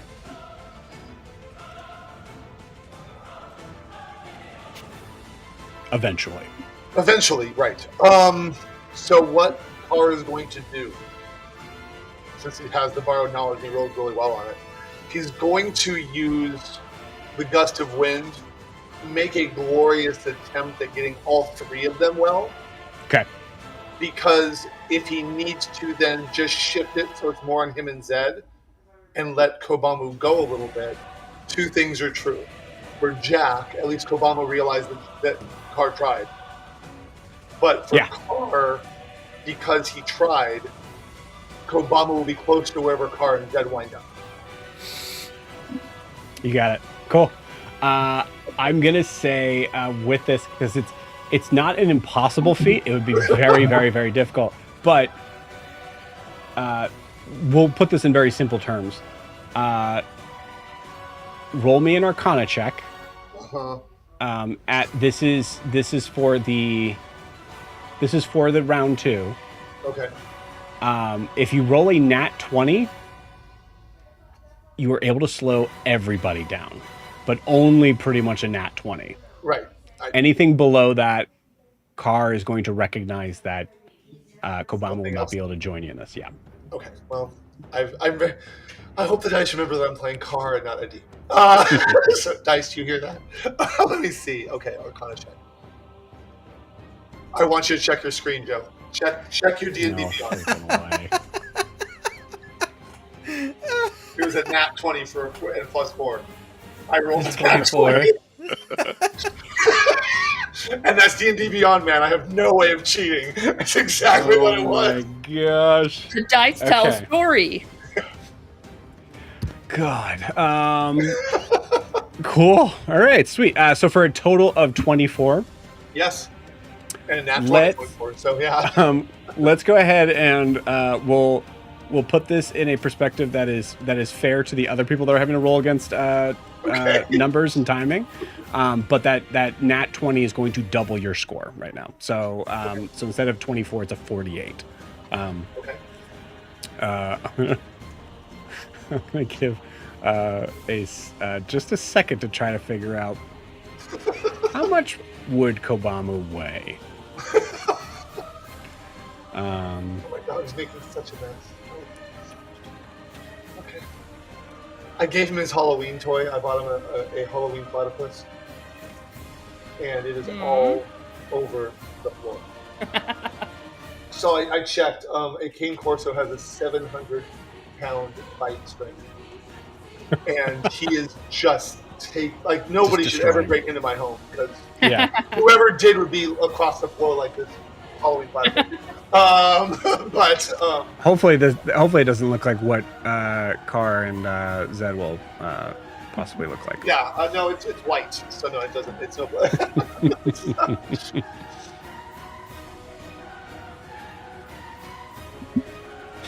Oh god. Okay, cool. Kobamu weighs approximately 1,300 pounds. Okay, sure. So using that same math, With 13. the right rib shear. I'm sorry. Go ahead. Yeah, exactly, yeah. And obviously this is not fluff perfect math. aerodynamic. Let's be clear. And I did roll a 23 and then a nat 20. Just saying. Okay. Yeah, that's true. So that is a grand total of 1,565 pounds going downward. Okay.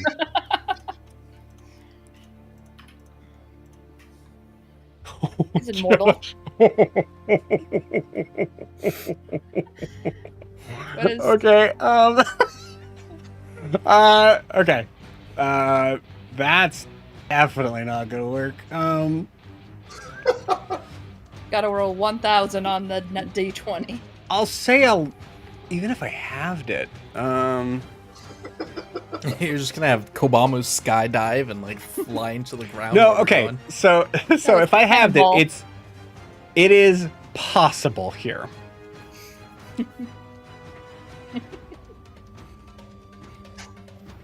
Is there a roll another dune for nat us to 20. slide down on? To cut- You just skip across the ground. Something No, else. you go into a little something else to tornado consider, and Joe, then- as you're thinking about this. Yeah. I mean, when, like you said, I was kind of using Kobamu as like a break from the wind. The larger something is, the more they have wind resistance as they're falling. That's a good point. So I if like he, that. Yeah. if I mean, I'm above him doing this, potentially, and he lets me.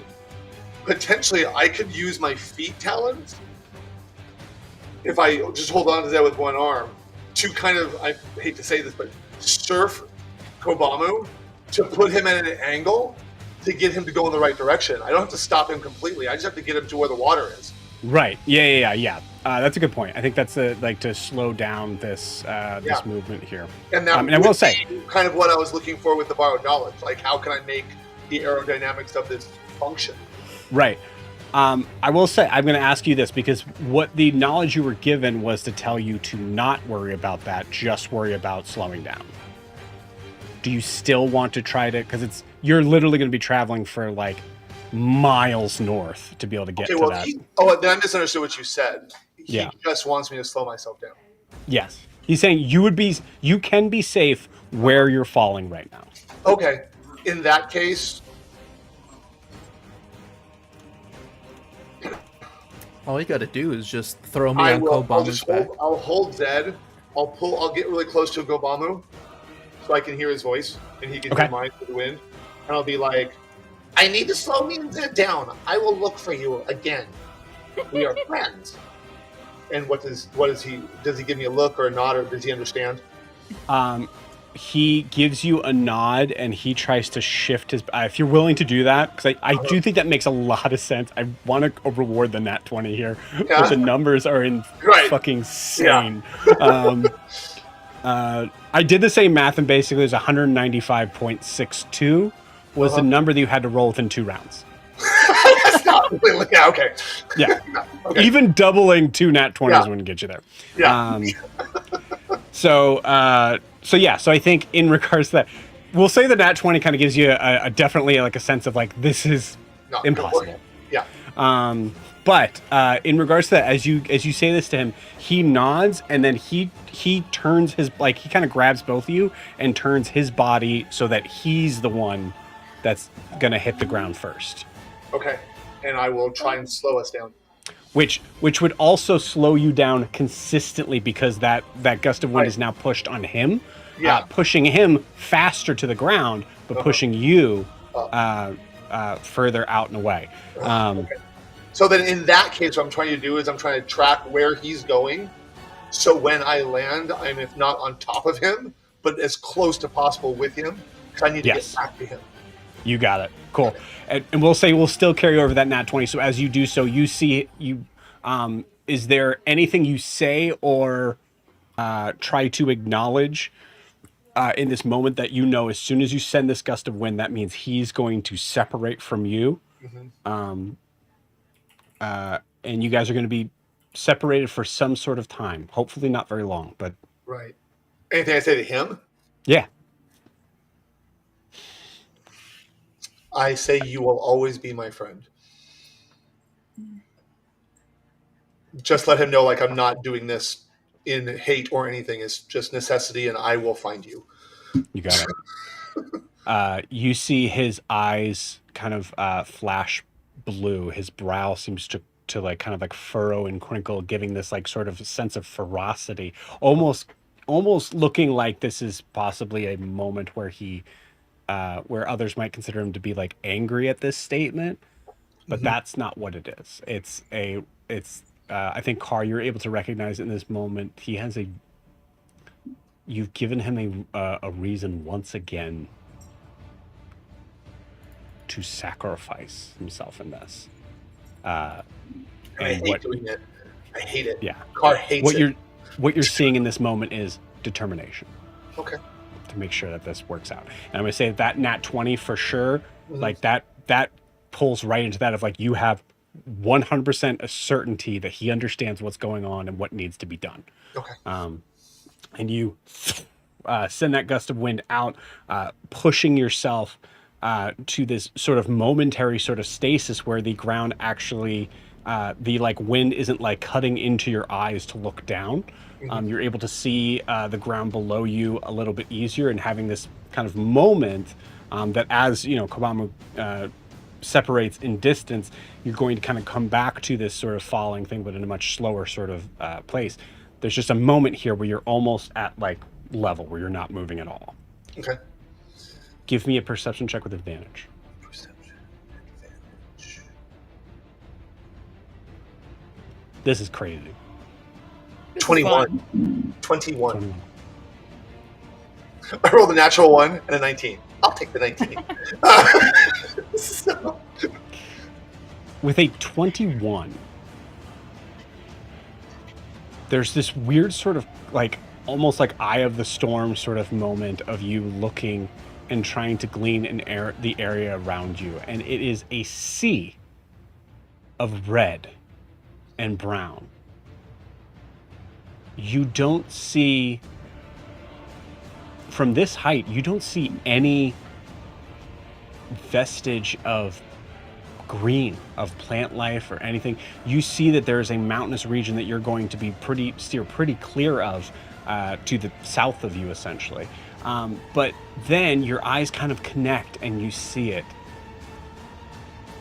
A place that reminds you the closest would be Corinth, I believe.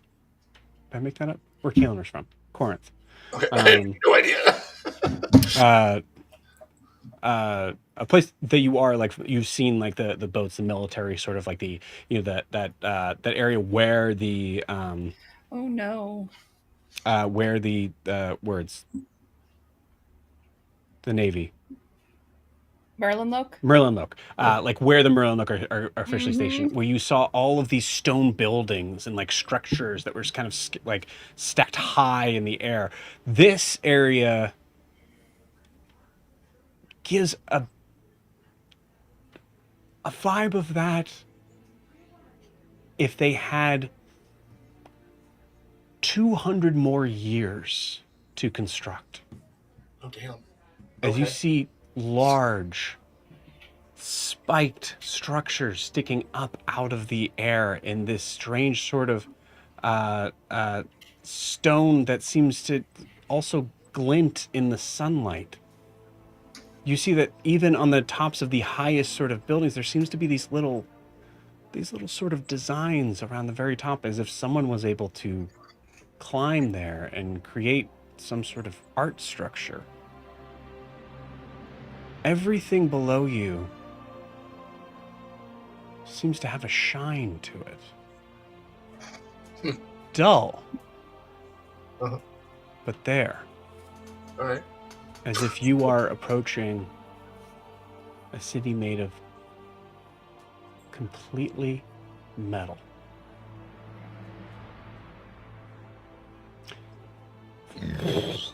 You see Kobamu move faster than the speed of falling towards the ground. Hey. Easily a mile away from this area.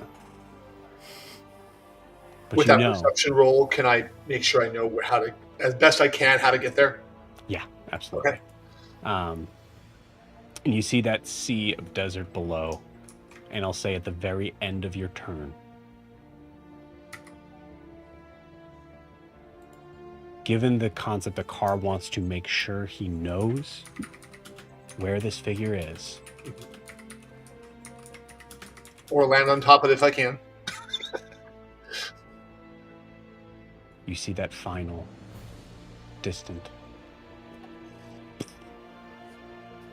and that cloud of dust that opens up over it. And we'll pause you there. Ogre, Horus. Horus, you are a gaseous form. You are now of the air that is surrounding you. You are immediately a cloud that has slowed to a snail's pace. What is it, 10 feet? Yeah, flying 10 Yep. feet of flying movement, yeah. Yeah. So I am Yeah. coasting. Cool. The irony of this moment is that you actually have plenty of time to perceive your surroundings. So I'm going to allow you to roll a perception check with advantage as you see Ogre below you and see Muffins just jettisoning towards Ogre. All right.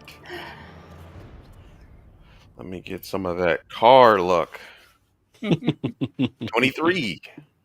I got a natural 20. Oh, Ooh. amazing. With a natural 20.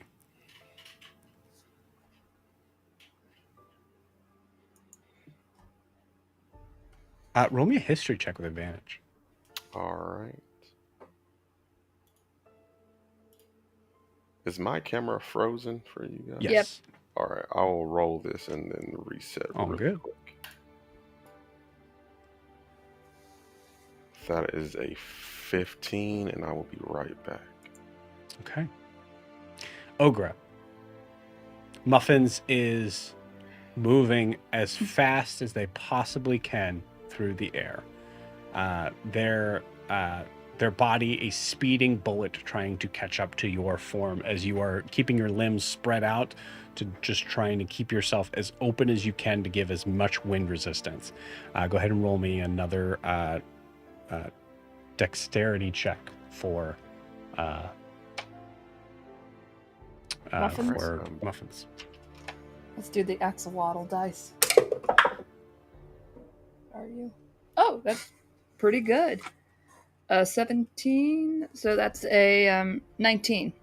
19. Cool.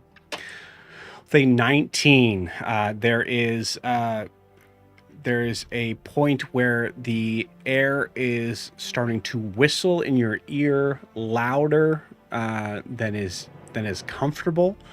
To feel that there is pressure building up in your ear is putting it very mildly. But as you are descending down, you see a figure that is descending at what looks to be a little bit of a faster speed, being able to get just under you. And before I tell you, Ogre, what you do see, I'm going to actually have Horace give me... you said the perception check was 15? The history check. Or history check, yes. 15. Cool. Awesome. Okay.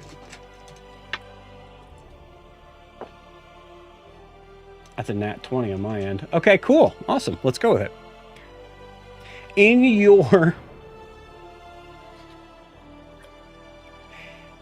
your past, your training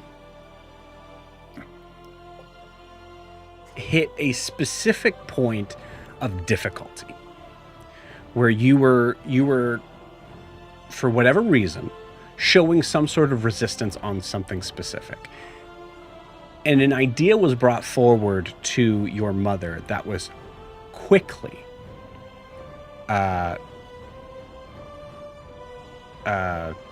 basically slapped away. Absolutely not.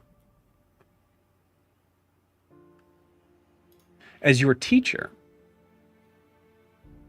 offered that though he is very skilled in teaching you one-on-one, that there is a place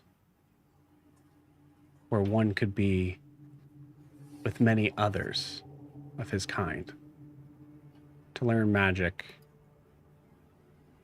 from many figures with peers his equal. Horace, I'm going to ask you, in that lesson where that was probably brought up to you before it was brought up to your mother, would you have tried to do any research on this place?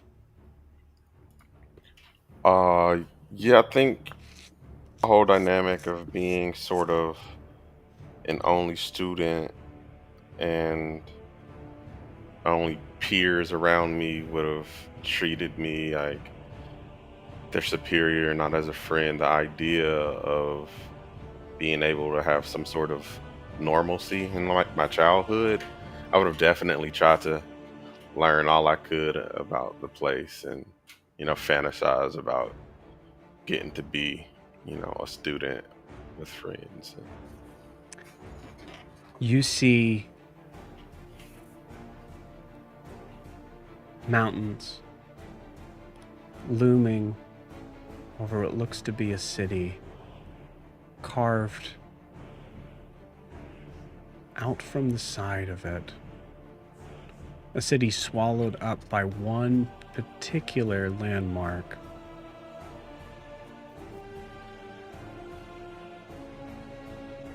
That, like a page in the book that you saw, burns brightly in your mind. Ogre, as Muffins is able to collect you and pull you into a more steady decline, going into what would pan out to be only maybe 100 feet or so above the land. You see buildings sort of like stacked and towered from left to right, all having these very interesting sort of cobblestone streets that that maneuver down. You see hundreds of people all moving about their day, and a large, beautiful building that looms and towers over the entire city.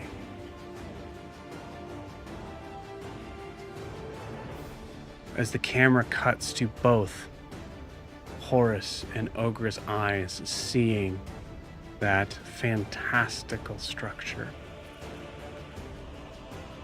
Horus, the camera moves down to your lips. You don't have lips, you're gaseous form. The camera moves down to where your lips would be. And instead, we hear the audio, the sound of Horus's voice as you mutter, "There it is, the Mortimer Ludus." And with that, we're going to take our 10-minute break. We'll see you guys in 10.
Welcome back. You guys ready? I'm not sure how to answer that question, so maybe. We're going back to school. I'm unconscious, so I have no choice. I just think Zed was just doing this the whole time.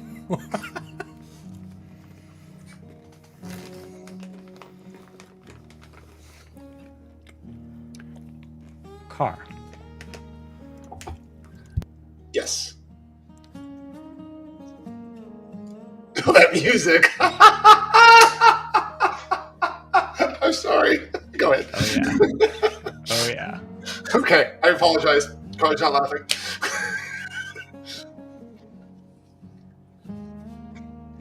You are now soaring.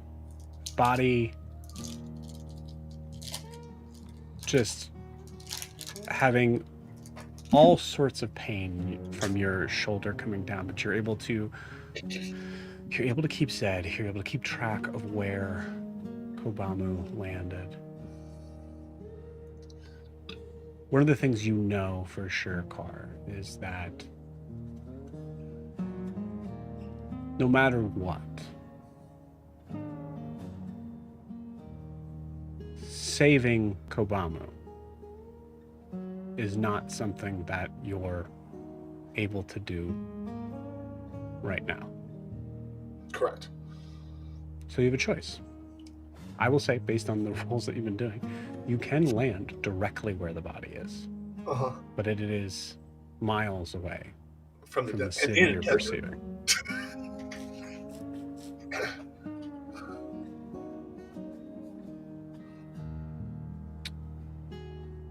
Where would you like to go? Can I land? Is this city that's beneath me? Is there a outer gate? Is there a wall? Is there anything like that? Interesting question. Something I'll be having you do a lot, most likely tonight. Probably. Roll me a religion check with disadvantage. Ooh, okay. See what I can do for that. Religion disadvantage. Come here, religion.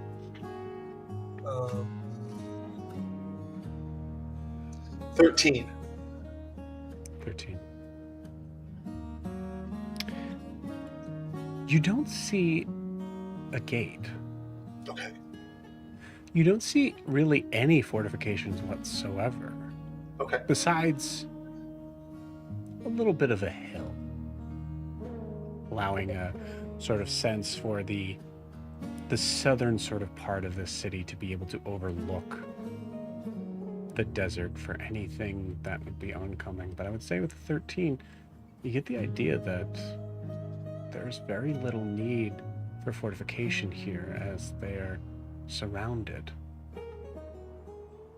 by nothing but wasteland. Okay. Then if Car's a choice, doing his best to keep an eye on where Kobamu landed, he wants to land between 60 and 100 feet, depending on his control, away from what he sees as the edge of the city. He's trying to land so he can be seen and not be like, I'm going in the middle and attacking you. It's kind of like I'm right now. Here I come. Hi.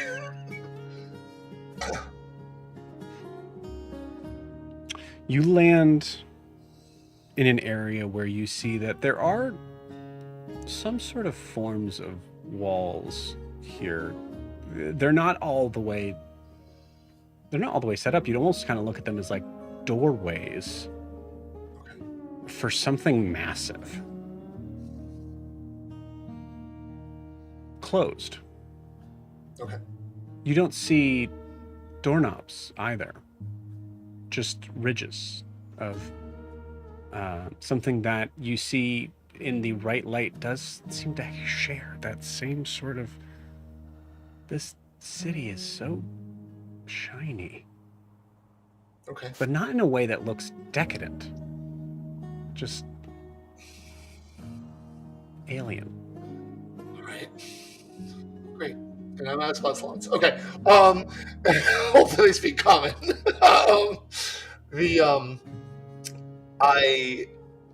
is there any kind of alert or notification, or do I see them reacting to me landing?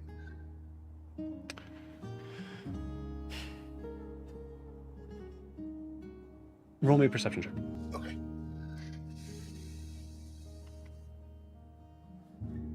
18. 18. You saw that there was a lone figure out here that as you, even before you landed,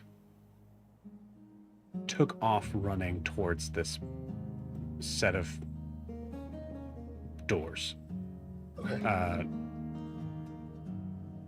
By the time you actually landed, you saw one of those doors open up, but not this way. This way. Right. And slowly, as it like kind of giving you this sense of like a drawbridge in the idea of the speed. But you saw the figure nervously kind of touching something along the wall, staring at you as you kind of came down. And then you see the door kind of close before you're able to verbally acknowledge the figure from the distance. When they opened it and closed it, did they go in or come out? They went in, yeah. They went in. Okay. So then I'm gonna do a couple things, since it seems like at least they're not attacking me at this moment. I'm gonna make. Have I landed on sand, hard dirt? Is there rocks? Are there anything that You landed on what I would say is probably like the downward slope of a sand dune. Okay. Are there any larger stones at all? Or is it completely sand? Is there any kind of larger rock that might be oblong? Not in your general vicinity, no. Okay, then like there would be like to just hide behind. No. Like this, like bigger rocks, like that I can pick up with my hand. Oh yes, yeah. Sorry, rocks. Okay, yeah. so what I'm doing is I go into Zed's pack. Okay. And then as I'm doing this, the rock that is near me moves to point directly to where Kobamu is, as opposed to the gate, because my telekinesis, my spirit's just moving, because I know I need to know where he is. So it just moves it and kind of digs in a little bit, so that way I can find it later, even if it's buried in the sand. As I'm going through his pack, I take out Zed's bedroll and unravel it. I put him in it to protect him from the sun. Okay. Because there's no water around here, and I don't know how he would react. He's always jumping in the water. Yeah. And I grab the head of it. And he's out. I'm not like burying him. I'm just keeping him so he's safe from the sun. And I take that, and I'm also using and you bury him below the sand. Yes, I'm like, you give him a little straw. No. Now you stay. Yeah. No, and then I use the bag to also protect him from the dragging I'm about to do. And I do drag him with his head up. So he is, and I drag him behind me as I walk towards the gate. For what I appear to be doing. So I did not rifle through his stuff other than to get his bedroll. I love it. I'm going to say based on those things, making like very specific sort of like notating sort of signs, no roll required. You're going to know exactly where Kobamu's supposed to be. Okay. And I was supposed to be, but I'm going to find him. That is my, more than going home, is finding Kobamu. Just so you know where I am right now. Cool. Like, that is primary goal number one. But right now I need to make sure Zed is safe so I can do that. Okay, cool. So, Zed, I'm going to say, I'm going to ask for Constitution saving throws. These are not death saving throws, but I would like you to message me the answers. Okay, so you can send me the first one now. Okay. And meanwhile, so Kar, you are putting Zed safely in his like bedroll yes. to be able to kind of cover him up and pull him before I drag him. Yeah. I also take my and his water skins and put them under each of his arms. Okay, so cool. He knows they're there. I love that. So that way, just in full case. Full on Will Smith Independence Day carrying the alien through the desert.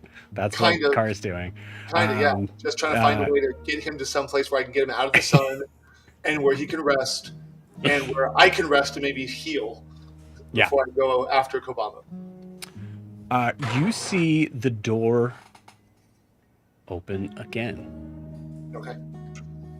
but it was a different one than last time. This one looks the same, maybe a tad bit bigger. Every bit of the structures here look to be very like sandblasted. And you see as the figure is, or as the doorway opens, I'm gonna mute you, Drew, because we keep hearing that. Sorry. So I keep muting you, bud. So as the door opens, you see this massive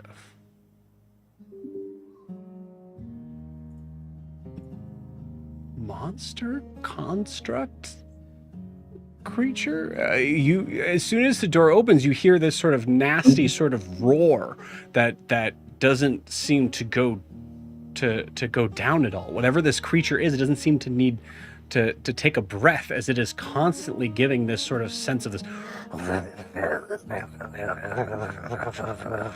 and just not stopping. And then you see it kind of like move towards you abruptly, like kind of like quickly, but it's not. It doesn't seem to have legs. It's like it's like it's rolling on itself. Okay. Car stops moving towards the gate, but just stands there, watching it. Just cocks his head like, and what's going through his head is, I can jump over that. Like, I can fly over that. Like, it's moving pretty slow. Yeah, it's probably maybe like a total of 10 feet tall. Okay. So it is with my broken arm, but I can't take Zed, so hopefully Zed's okay if this attacks me. No, but I just stand there. Yeah. This creature kind of gets closer, and you get the idea that at this point, I would say that Car, you get kind of a sense that this is more of a structure, more like a house that moves, like a wagon as it gets closer. You've seen wagons, but something seems to be moving it on its own, and in a very quickened, heavy pace. Okay. As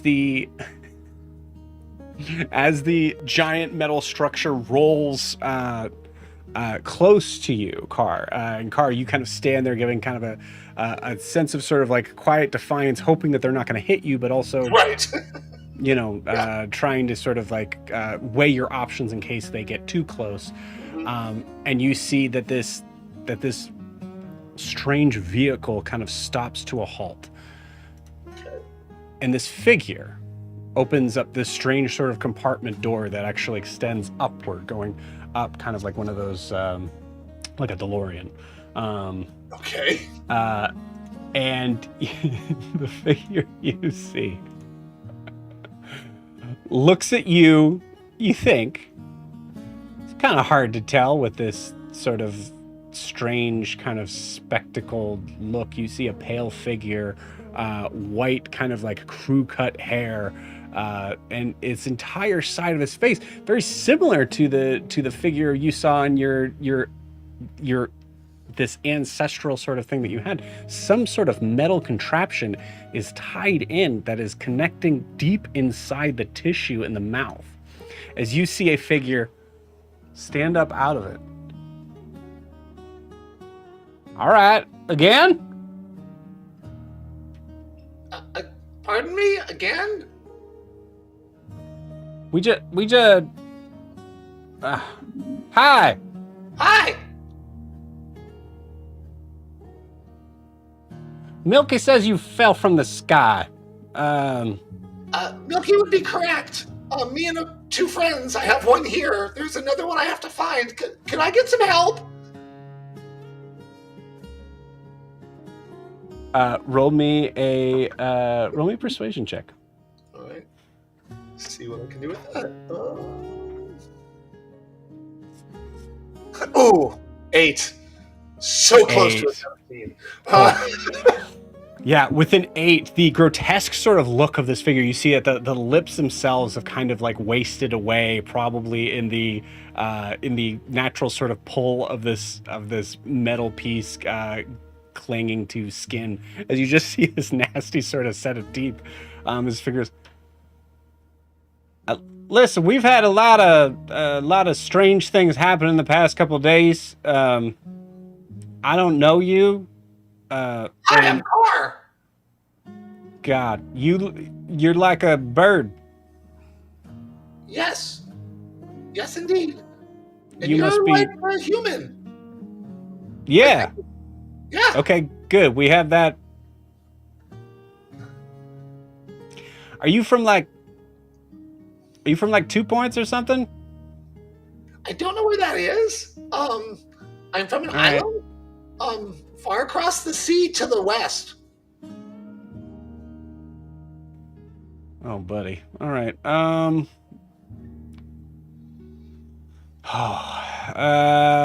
Do me a favor. I think I could see that there's something sort of strapped to your back there. Is that What a are you crossbow? Oh, are you talking about my crossbow, Mm-hmm. Joe? It's not my back. It's a hand crossbow. It's at my waist. Okay, your waist. Oh, this, and he just points at it. Yeah. All right. What about it? Can you just put it on the ground? I'm sorry. I just we don't know it's you. fine. And it floats off of me and sets itself on the ground. All right, I don't like that. Hey, can you not do that again? I'm sorry. I can't. Stop that. Just use your hands. He starts yelling. Stop that. Don't do that right now. It's making him nervous. Okay. Okay, yeah, that makes a lot of sense. All right, partner. Yeah, you probably pretty sun burnt, as they say, huh? Got a lot of Well, been out in the. I just got sun. here, so not been here for like 2 minutes. Yeah. All right. Were your feathers always black? Oh yeah. Okay.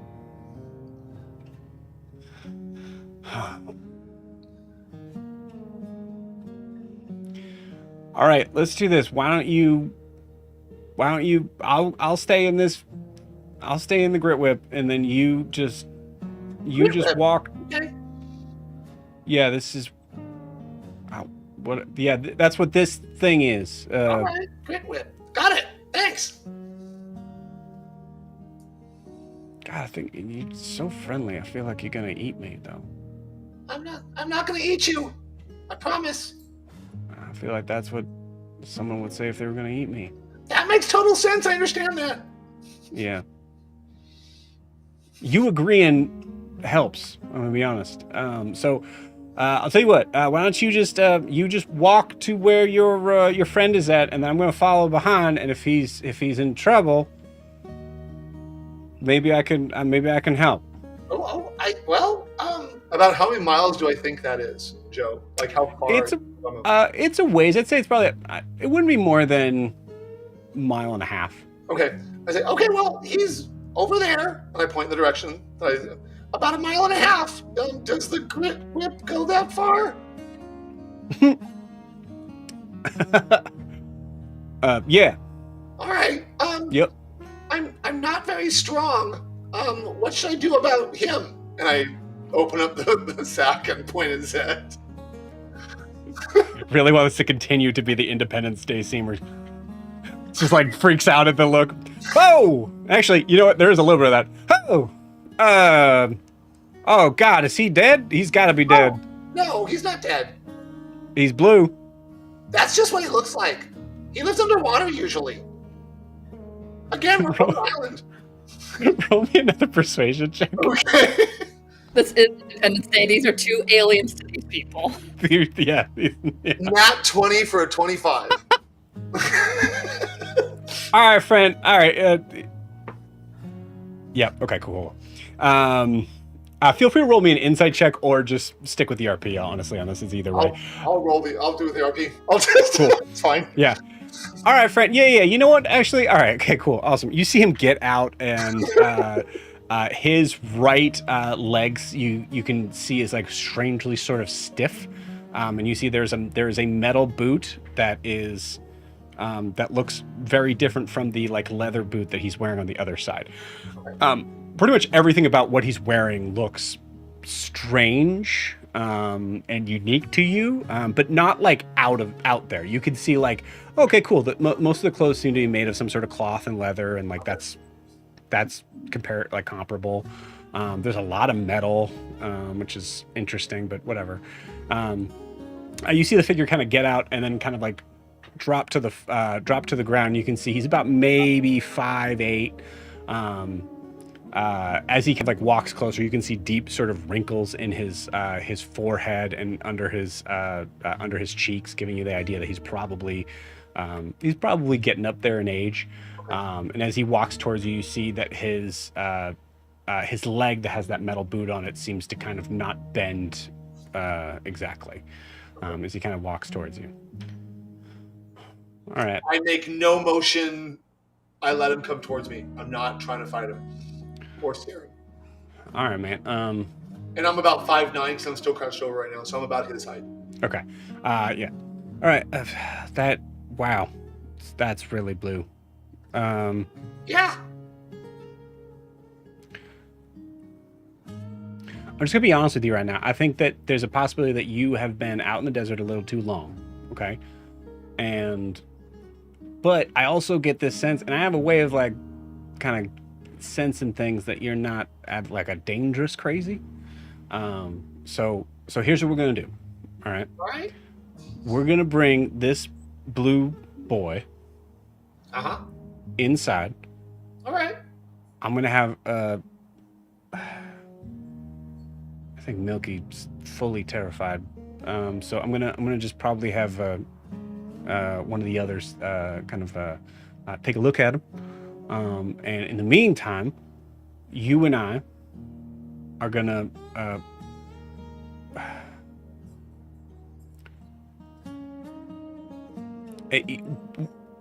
you and I are gonna probably just kind of like walk over to where he is. If that's you said 1.5 miles, that's not it's not crazy. We can do that, but we're gonna need some way to lift him.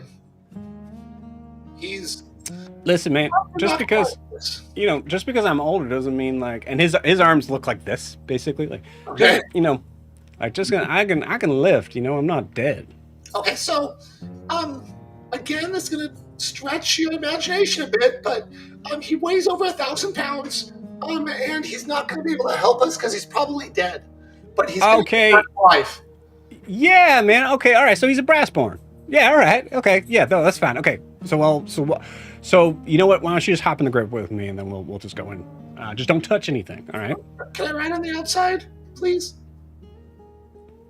Oh, you little daredevil, you. Yeah, hell yeah, brother. Yeah, of course you can ride on the outside. There's a perfect spot where you just... Oh, okay, you got those weird kind of talon hands. But yeah, you can just wrap yourself around the edge. Yeah, absolutely. We do that all the time. Do you want like the bumpy ride or the slow ride? Whatever will get us to my friend faster, I think. I just want to make sure he's there. Fuck yeah, I love you. Not in that weird... This is like... I love your style is what I'm saying. Do you have a name that I can call you? Yeah. Absolutely, yeah. Car. No, it's not. Yeah, it is. Really, I swear. I have a title too, but I mean, I'm not sure that means much here. So. All right. If we're gonna do just that, okay, you can call me Steeljaw. Steeljaw. Nice to meet you, Steeljaw. And he puts out a hand. I put out a hand and I let him grab mine because I've seen handshakes, but I'm also like way far away from home. So I want to see if it's the same guy. So I put it out, but let him grab me. Yep. And there's this weird moment of like a culture carrying over. It's just like, this is the same. Like, okay, that's cool. Yeah. And you see, it doesn't translate to him at all. Yeah. Yep. There's a handshake. Yeah, it's a handshake. Yeah. Oh, great. Okay. So where do I sit? You can sit. You can stand right on the side there and just kind of like hold on. How's it? With my good arm. This one's busted. It broke. Oh.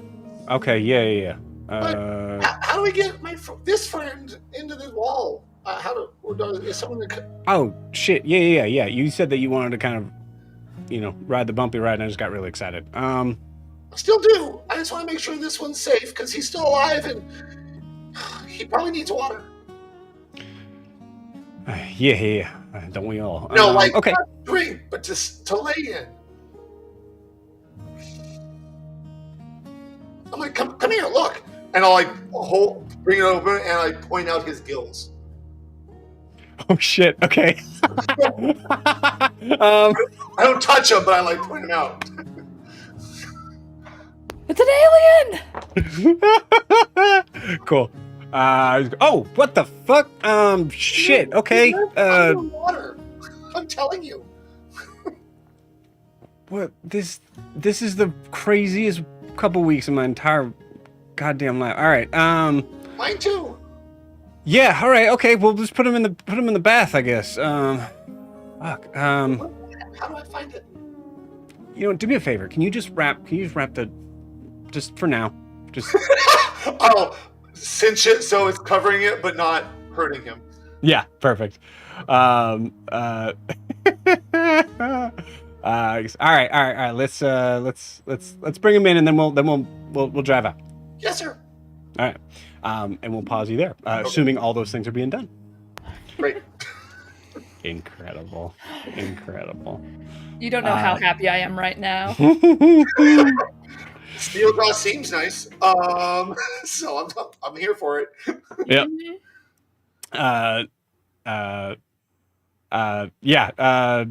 Jack, please take a point of inspiration for that. That was beautiful. I loved it. Meanwhile, on the other side.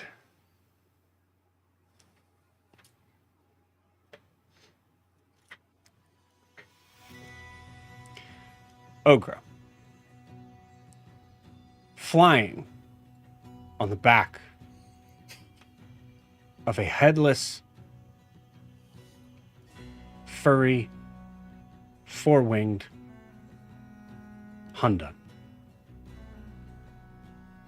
You are soaring about 100 feet at first towards the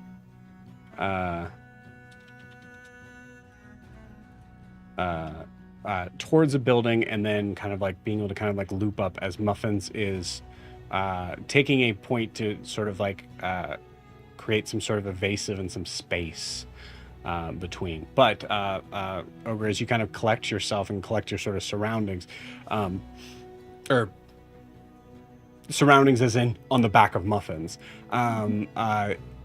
Muffins will go where you direct them to go. So in this case, Ogre, what are you specifically looking out for here? I do want to say that because of the hectic of falling and her getting onto Muffin, she's riding him backwards. Okay. But she is looking into the sky, trying to find the big cloud, gassy cloud, to know that's Mr. Ace. She's looking for a big gassy cloud somewhere, so just she doesn't lose him. Give me a I'm going to give you advantage on this. Go ahead and give me a perception check. Okay, that's great, because one was a 2, but this one is perception? Yeah. That is the wrong character sheet. That is Blair. This is the one I need. That is a dirty 20, a working class 20. Okay, cool.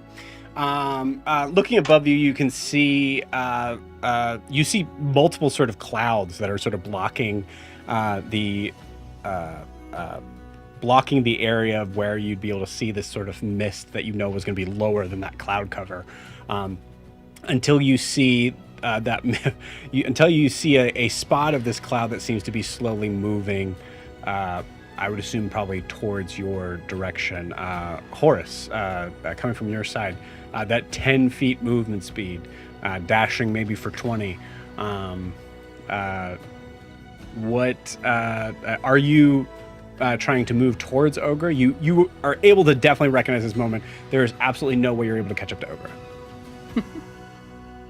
Yeah. I'm just like descending as fast as I can, like the snail who's going into overdrive, and like just slowly descending but straining with all my gaseous might to try and get down as low to Ogre as I can. Okay, cool. So I would say you can either be moving towards Ogre, or you could be moving towards the Ludus. There is there's very little you know as far as the details of the Ludus, but it is something that is obviously a extreme point of interest, and you there's a moment where you're a gaseous form, you can't smile, but inside you are definitely smiling, in that concept of like, what are the odds? I think I'm gonna be trying to reconvene with Ogre, thinking that I can talk my way into getting us both inside and uh, finding a way out of here, and in the meantime, seeing what sort of things the Ludus has to offer. You got it. Cool. So, Ogre, you are able to see Horus as the cloud sort of slowly moving towards you. But you are picking up speed away from him right now at the moment. I'm just gonna try to get Muffins to stay where we are, so that way me and Horse can both descend around the same time, because Muffins doesn't have that great a flying speed. Okay. You could also fly towards Horus if you'd like. Oh, if I could fly towards Horse and, like, pick him up and put him on Muffins, like, we both fly down. In gaseous form, no. How far away from the ground are we? Like I said, like 80 to 100 feet is where you are. Okay. He'd be probably closer to maybe like 130, 140. Okay.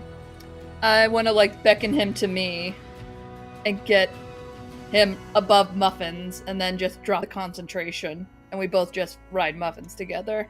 Okay, you got it. We'll say for the sake of for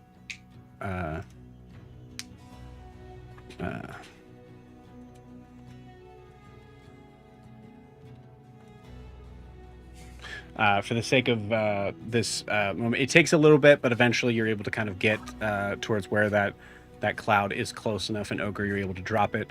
Horus, you appear back in your normal form and kind of like poof, land on Muffins, and there's a little bit of a jostling, but Muffins is able to we'll say Muffins isn't able to dash at this moment, like with this weight, but is able to kind of carry you both safely enough. It would be like what flying on a bumblebee would probably feel like. It's just like moving its little big wings, and we're just barely hovering. I say to Ogre, like, do you have any idea where it is we are? No. It's the goddamn Mortimer Ludus. And he just has like a twinkle in his eye that is nothing like the demeanor he's been showing from the moments you've met him. Okra doesn't want to go to a place that's called lewd. Odo doesn't want to see anything that's lewd. Oh, no, don't worry. They're not that kind of people. I'm sure they're fully clothed under their robes, but they can be a pretentious bunch. Let me do the talking. Did Mr. AC Carr, Kaelinor, Riaris, or Zed, or Kobamu, or Nala? This is the first time he's thought about that. I look around like the sky has been a while. Anyone who would have been up there would have long either hit the ground or. Horace, from your perspective of what happened and the extreme danger that you faced here, what is your assumption? I'm trying to think of if you saw. I think you. Or if I recall, no, you guys were the first to leave. What is your assumption that has happened to the rest of them? I think with my connection to the weave and knowing that magic is full of ley lines and pathways, I would assume that magic in its chaotic nature seemingly threw us all in a random direction, within the stream of the ether. I guess what I'm asking in this moment is, do you think they're alive or no? From what I've seen from this bunch, I think there's a fair chance they'd be able to handle themselves, and that is what he would say to Ogre. Okay. Like, oh yeah, I'm sure they're a capable bunch. I'm sure they're fine. I'm sure they're fine. Like in the back of his mind, he's a little worried, but he's trying to dismiss the thought. One, so he can get to the Ludus, and two, to kind of put her mind at ease. Yeah, So, for sure. Where are Ogre and Mr. Ace? Are we still on the Isles? not too familiar with this world. So lore. here's as you know. Hell no. You are in an area that is known as this is very little you would know because the book itself would be very general in the idea of the location of this place. But you know that the city surrounding the Mortimer Ludus is a city that is called Eriskar. You also know that the what you would determine to be kind of the country surrounding Eriskar would be known as North Imea. North Imea, Eriskar, Mortimer Ludus. Yep. Then I say to Ogre, "Oh, I fear, Miss Ogre, we are a long way from the Isles." Joe, north? Yeah, Eriskar's in North Imea. Okay. Thanks. But of all the places we could have gone, if anyone is going to be able to help us get back, there's someone here that can.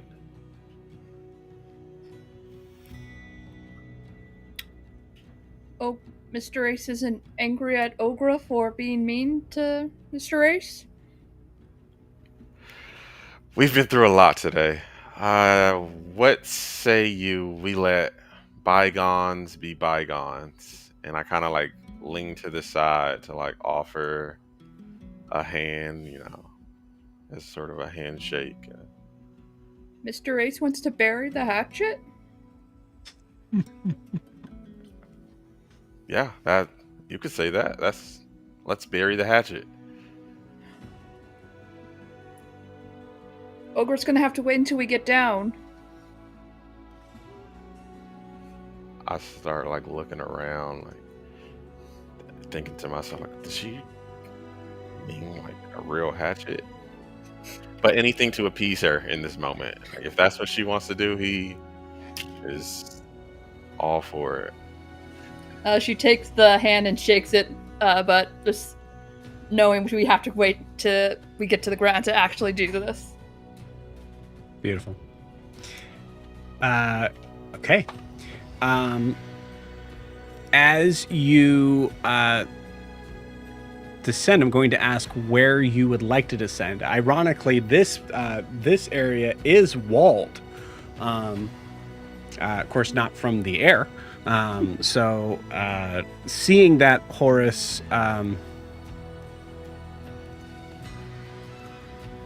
roll me religion or history check. Alrighty. This is going to be a historical check. 19. 19. Okay, cool. With the 19, seeing any place that has like high fortified walls, probably has some sort of security system to keep strangers out.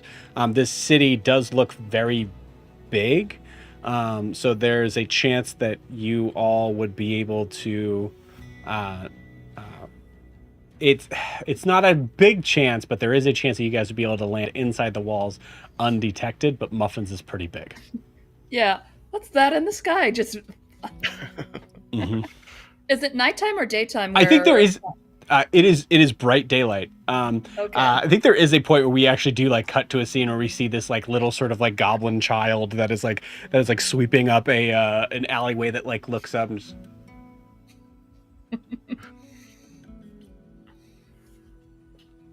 and just goes back to what they were doing. Um, I, asked Ogre to land outside the walls, but close to where I assume a gate would be, to sort of speak to some form of watchman or guard that might be able to get us escorted. Um, you know, to talk to someone from the school. Cool. You got it. Yeah. So you want to land outside the gate. Yeah. Cool. Given your trajectory, honestly, the easiest to kind of like keep going, and you actually surmise might show a sense of a little bit more of politeness or humbleness to like understand the concept of how things should go, is that if anyone sees you over the city and then sees you stop at the north side, kind of gives the sense of like, we're not trying to like land in the middle of the city, like it gives a sort of sense of maybe respect, Mhm. Like this is the We're about to go parking. through customs. It's good. Yeah. Awesome. Cool. With that, you land on the soft ground where you see there's a little bit of a kind of like a dirt divot in that leads out to this large open field for what looks to be maybe at least a half mile down before you see a forest area that is starting from the left and or starting from the west and starting to kind of move closer towards the horizon line. But turning around, you see this tall stone wall, Ogre, that is, I would say, bigger than any sort of structure you've ever seen. There's a lot of things you're going to Yeah. see here that you've never seen. And you see, even at this point, you see that there are... Okay, cool. You see that there are 4 archers that have bows readied on top of the parapets of these walls, that have arrows readied but not knocked but not pulled back, standing atop them. And one of them calls out, "Ho! Who goes there?" Maybe naively so, I assume that I am outside of the reach of my mother's watchful eye, and I slip my signet ring on and raise a hand and say, I am Horace of House Tempest Child. My friend and I are accomplished masters of the arcane arts, and we seek counsel from the headmaster of the Ludus.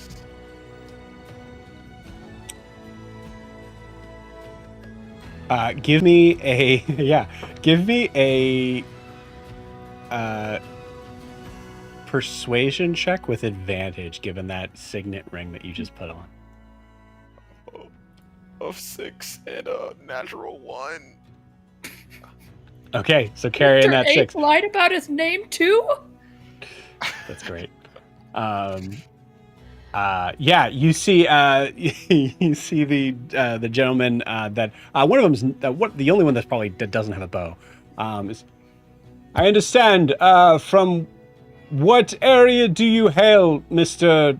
Tempest Child?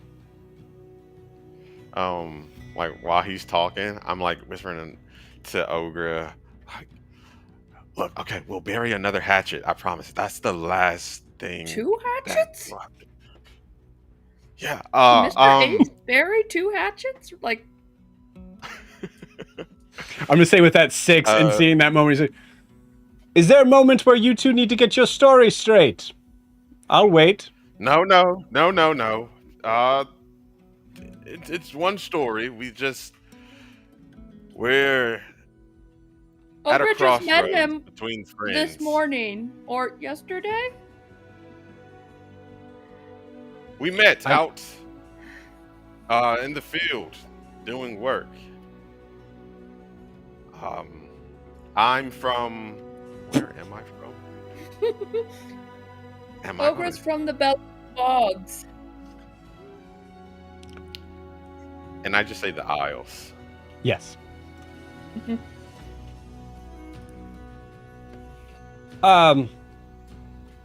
Wow. Okay. Well, I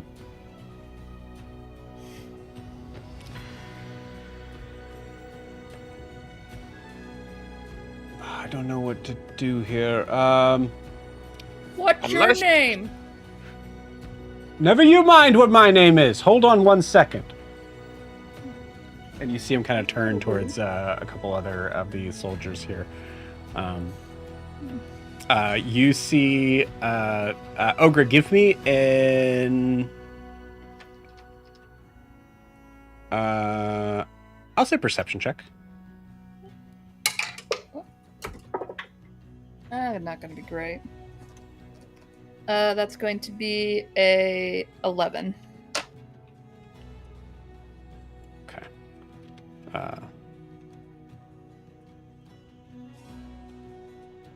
She's squinting her eyes because it was nighttime in space and now it's bright. Mm-hmm. Yeah, okay, cool. You see after a moment, the guard kind of comes back. All right, we will need you to relinquish your weapons and remove the armor from the flying bear.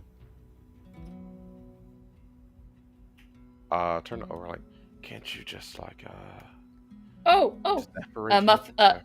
Ogre just gives him a little scratch and then does a whistle and he poofs away.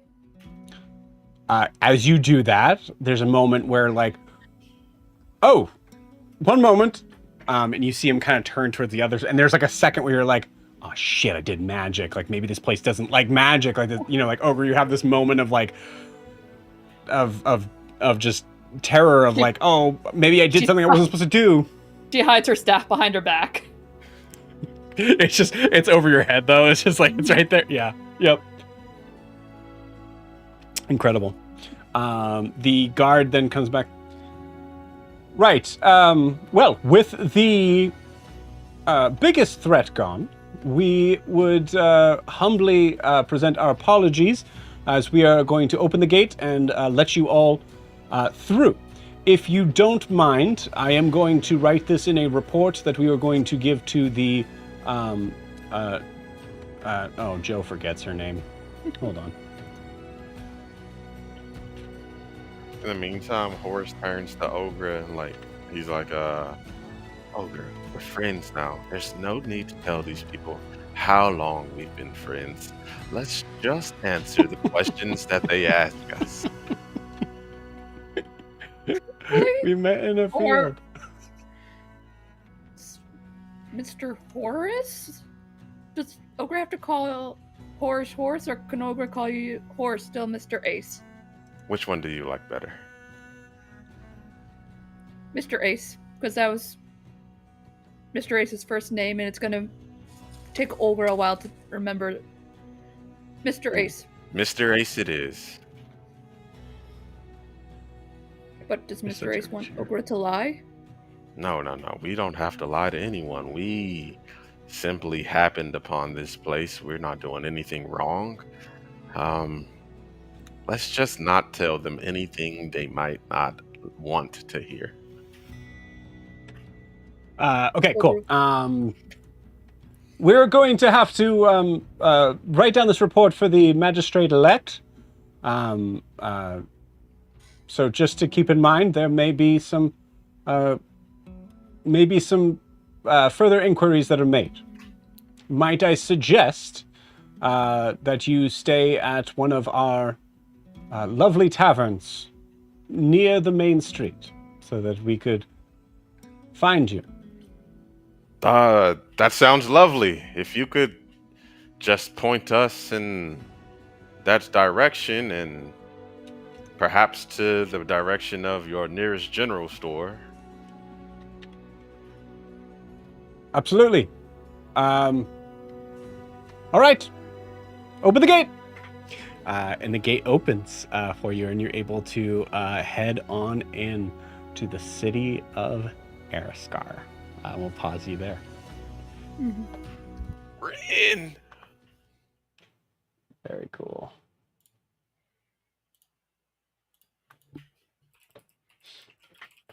Where did Yaris and Kaelinor end up, though? Where indeed?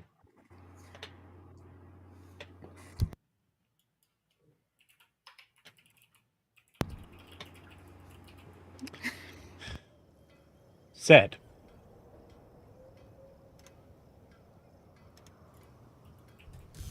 You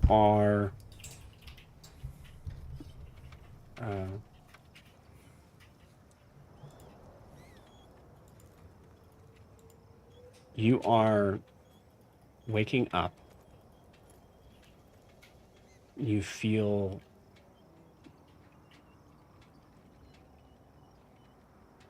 warm, tingling sensation from your hands and the top of your forearms.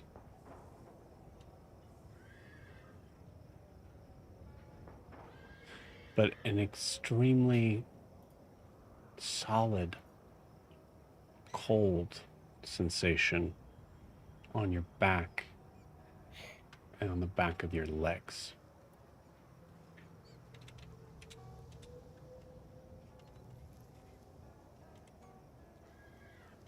What do you do? I'm gonna just open my eyes a little bit just to see what I can see. Like, if somebody's staring at me, I don't want them to know that I'm awake. I want to be able to sense, like, what's going around. I believe I have blind sight for 10 feet. Do I sense anybody around? Okay. I'll say being under water doesn't remove this sense to you. So I think you. I guess we'll come back to that same sound. I will say that you get the sense for sure as you open your eyes. You see above the water there is a face of this small, you can definitely tell, humanoid that is leaning over this whatever area of small water that your container of small water that you're in, staring down into it where you are.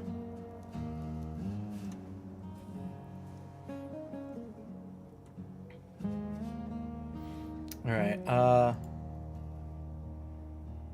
I want to slowly, like very slowly, reach my hand into, like, against my side, and I want to cast Cure Wounds on myself. Okay. There is a verbal component to Cure Wounds, yes? This one is touch based. So VMS, if there's a VMNS, or V Got it, specifically V. in this case. Gotcha. Okay. So yeah.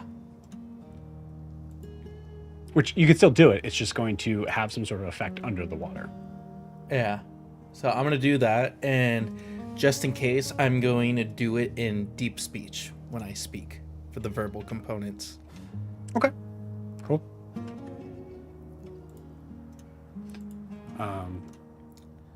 Yeah, as you do so, you see, you do, I'll say, go ahead and give me a stealth check. All right, so that was 11 health to me. Okay. And that is a 12 for the stealth. Okay, you got it. You see the figure kind of like leer in much closer as you do that, and you see that there is some strange sort of spectacles on this figure's face. You can see that there's like a big sort of wide teeth and like a puff of red hair. But everything's still a little bit kind of hard to see. You're also kind of coming out of being unconscious too, so.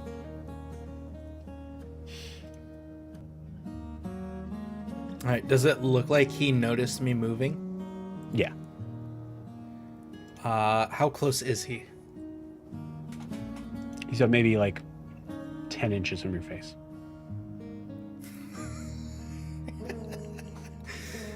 I'm going to pop my arm out of that water as fast as I can and grab him by the throat. Okay. Cool. And it's just my arm that moves. You got it.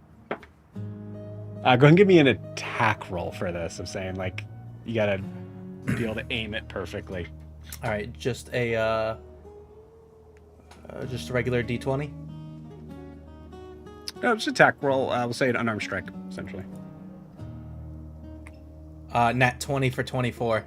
Cool. You grab this small, scrawny neck. What do you do with it? I'm just gonna hold it there, and I'm just gonna do the creepiest, just a quick sit up. Yeah. And I'm just gonna sit up and just like tilt my head and just look around and just look at him with a tilted Beautiful. head. Awesome. I will say, give me. No, I'm not gonna say. You're gonna get it kind of very. You see that the person that you have the hand around the neck of is maybe a boy of like 14 to 15 years old. He has these like strange sort of goggles that have only one eye that is actually like that actually has any sort of glass in it. The other one is completely open. You see that his arm seems to be wrapped in some sort of like mechanical piece of multiple sort of pieces of like sheet metal that are loosely sort of fastened to each other. And you hear just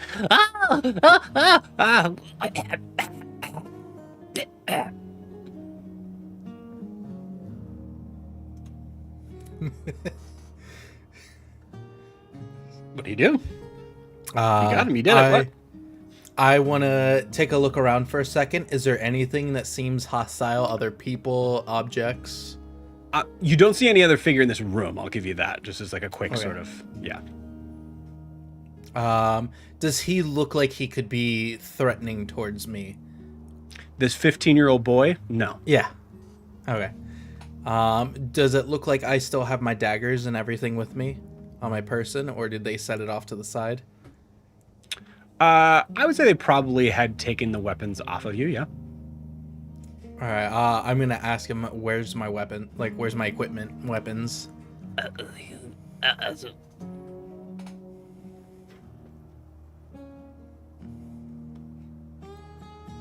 I get out of whatever I'm in while still holding him by the throat. Okay. And as soon as I get out, I just push him back by the neck and I say, walk me there. Okay.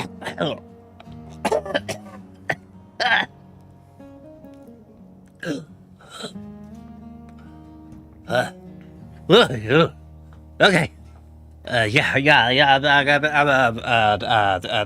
over here. They're over here by the table. And you see him kind of like walk over to the table where you see they're all kind of splayed out. Yeah. Now at this point, said you kind of have a moment where you recognize, like, as you're walking, you notice that the ground that you're on feels strangely like more level than you've ever felt really anything before. Like it kind of like gives you the sense of like walking kind of on some of the streets on like this area where you'd seen like the most amount of traffic on, but it's even flatter than that. The walls that surround look to be some sort of thing of stone, but you notice that there's various sort of metal, like as you're regaining consciousness, like sort of like metal shapes of what looks to be maybe tools, weapons, things like that. And they're all sort of like kept up on the wall. I will say, give me. We'll say history or religion check.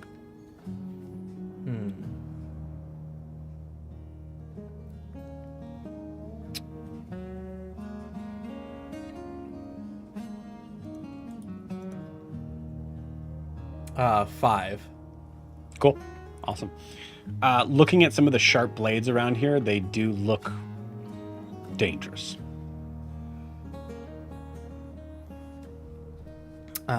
Where the hell am I? This is the Umber's Edge. It's a Gritwit place. Right. Where in the world are we? Oh, yeah, because you're very blue. You're in Abervon, Madura specifically. How far from the Isles am I? Which ones? Shit. I'm Crub, by the way. I'm Zed. I didn't mean to choke you out, but It's okay. It happens from time to time. you fire first. Shake his hand. I start gathering my stuff. Do you are you from like a storybook? A storybook? Yeah, like you come out of like a story or something. You could say it's a long story. But Both of you look at the camera. let's just say I'm not from here Sorry. or this time. Yeah. Okay. So yeah, yeah. Okay. Well, that's all right. Your friend should be back any minute. Him and Sai went out to grab something. Friend? What did this friend look like? Like you, but black with feathers and a beak. I guess not like you at all. It's just you both are weird. Not to, you're strange for where we are, but probably from the book that you came out of. The book that I can't. Weird. All right. I'm talking to a half metal man. All right. Oh no, I'm fully a man. Well, I'm 15, so I will be a man. But this is just a I'm not brass board. Does he give me the same vibes as the clockmaker's son? In what way? Innocence. I wouldn't say just the a young- Clockmaker's son was innocent. Well, like just a young innocent kid. Like no, like Naive, you're thinking? yeah, naive. Yeah, I guess at this point right now, yes. Oh, what's with all the weapons here? Weapons. Oh, that's a chainsaw. Chainsaw. That's a saw on a. Oh, okay, yeah. Here, put it this way. My weapon is a dagger. Okay? Okay. We'll just simplify. Chainsaw?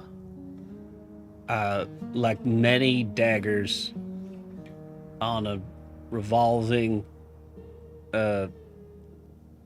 thing that runs on ignite. Ignite. Revolving daggers. That looks heavy. It's not that heavy. I could. You want to see? You want me to show you? It's not that heavy. I can go get. And he goes to the wall to go to grab it. No, that's okay. You see him take it. You see him take it off the wall. It's too late. I see him take it off the wall and just immediately kind of like knocks to the ground. So I just an awkward angle. But anyways, yeah. So you pull it from this side right here, and then and then it kind of goes. So stand back. I did this a couple times. And you see him pull this chainsaw, and as it does, you hear this horrible sort of like wrenching metal sound that consistently goes as you see this revolving sort of chain moving around extremely fast, and it is very, very loud. So yeah, there's something like this, and you could cut stuff with it probably faster than you could do that dagger. You see? Yeah. And he's like, he's waving it kind of in front of your face. You see it? Yeah, I see it. Put it down. You get it? Okay. Yes. All right, I'm gonna put it down. Right. Do you want me to turn it off? Yeah. What? I just gesture my head up and down. Okay, yeah, okay, that means yes in our world. Okay, all right, yeah.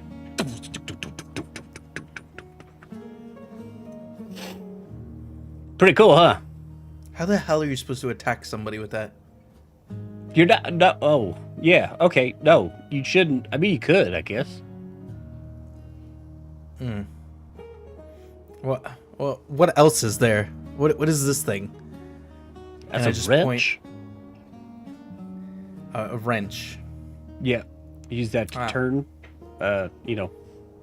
Yeah. That's a rivet gun. Do you have anything that's...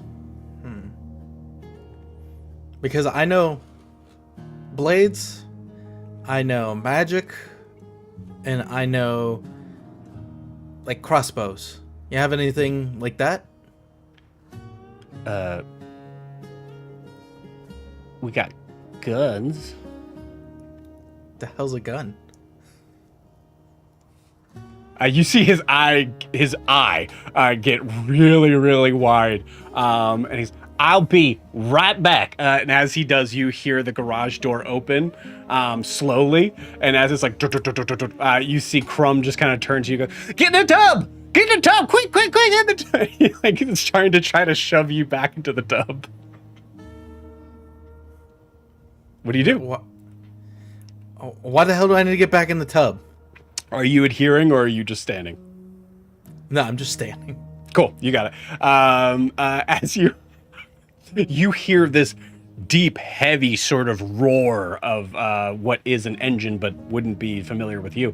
On the other side, as you see the light kind of pour in very fast, and you have to kind of like shield your eyes from it, as you see walking in the doorway is this tall, hooded figure that is fully silhouetted against the light, against the sunlight, as they take a step forward, and then another, and then another. Car, what do you say to that? Oh, you're awake. And I turn back around to deal with Kobamu. You got it. You see, we'll say there was a lot of work in trying to get Kobamu in a safe area on top of the Grit Whip. But I'll say you're able to do it with some chains and things like that. You're able to kind of like there was a I forget what the name of it is, but the thing they have on vehicles to pull things. The winch. A winch. Winch. Thank you. All right, so Not to be confused with a winch. Different winch. Actually, yeah. There's definitely a moment where we smash cut to cars. Yeah, just get the winch. like, man, this is an absolute nightmare. I thought I was dying seeing the light, and it's just you, Car. Carr says nothing. He just continues to try and help with Kobamu, and I'd like on the way, and when we found Kobamu, explain to him that he will appear to be dead. He needs to be left alone.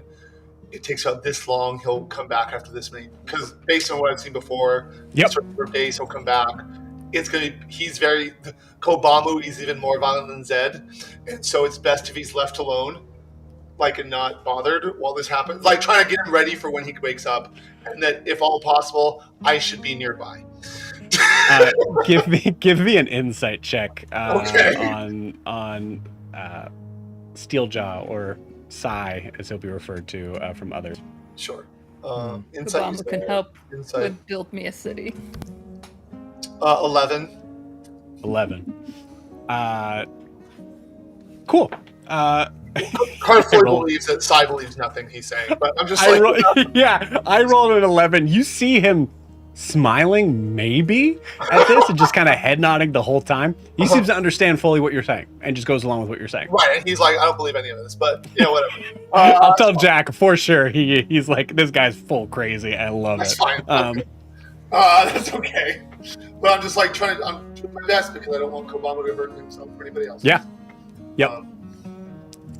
So you managed to kind of get him, like, sort of drag him inside with a lot of effort as Crumb is sort of like kind of like standing, like leaning up against the wall, trying to seem as small as possible.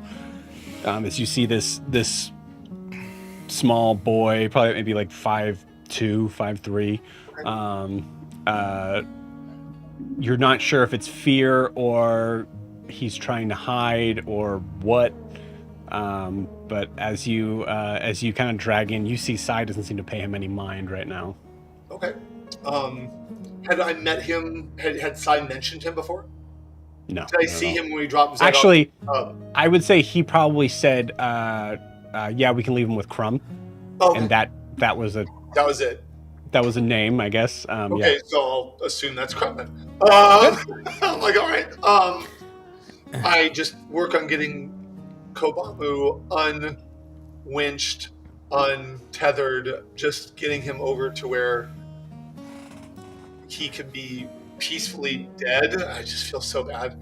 I just feel awful.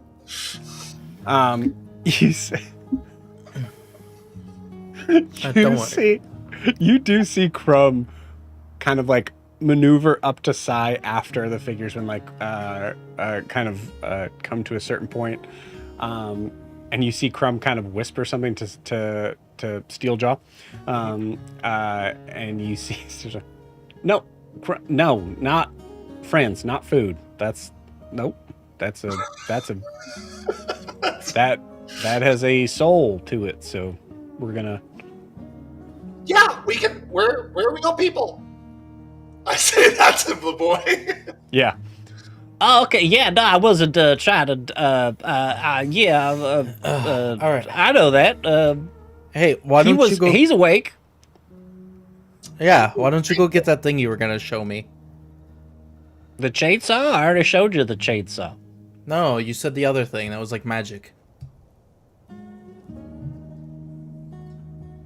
You see Sai giving Crumb a weird look, and Crumb just kind of like shrugs his shoulders. He said it was like a grug or something. A wretch? No, it was after that. I asked you because I didn't know like what a like all I know gun? is blades. Oh, the second part. Yeah. Isn't that what? No, above board. Isn't that what Yoon had? Like, wouldn't you know what that is, Zed? I don't think the Zed's ever met Yoon or known Yoon to use the gun at that time. I don't think he's ever used the gun. Yoon was with in us. front of this Yeah. Zed. Yeah, You met Yoon, and he was on the shuttle bus, and you saw him use the gun. I could have sworn. Has this Zed seen him use a gun? I think so. I think so. Has he ever called it a gun in front of Zed? We'll say honestly, like you're clearly kind of making a sense of like maybe not, maybe it was just the name. Yeah, I'll carry that. Yeah. So yeah, Sai goes, you don't know what a gun is? All right. Okay. Yeah. Well, Crumb is not going to show you any gun. Also, Crumb, I'm just going to pretend that I don't see that chainsaw off the wall. You took it off. I bet you can put it back on. Listen, partner, you're crazy blue. So maybe you should just sit down for a little bit. He's usually blue, always crazy. You think he's crazy? Yeah. Okay. Oh yeah. Multiple Right. layers. Yeah, well, in my timeline, I wasn't crazy. I was surviving. All right. Well, we got some scorpion stew that is kind of left over from the night before. We didn't really go out hunting anything out there right now, so you can stew. still have that. Scorpion is it's like a bug but bigger. Is it spicy? Oh yeah. All right, I'll have some of that. Great. Yeah. All right. And then he hey, eats dead stuff. Crumb, why don't you maybe why don't you go and find Flinch? She's probably gonna be able to I don't know. She's converted. She's conversed with more strange people this week than I have. So, what can I help you all out with now? You need me to call someone? I don't know that they're. I think right now just a place to rest, if that's okay. I can go to do you have an inn here, or something like that, or a place that we can sleep?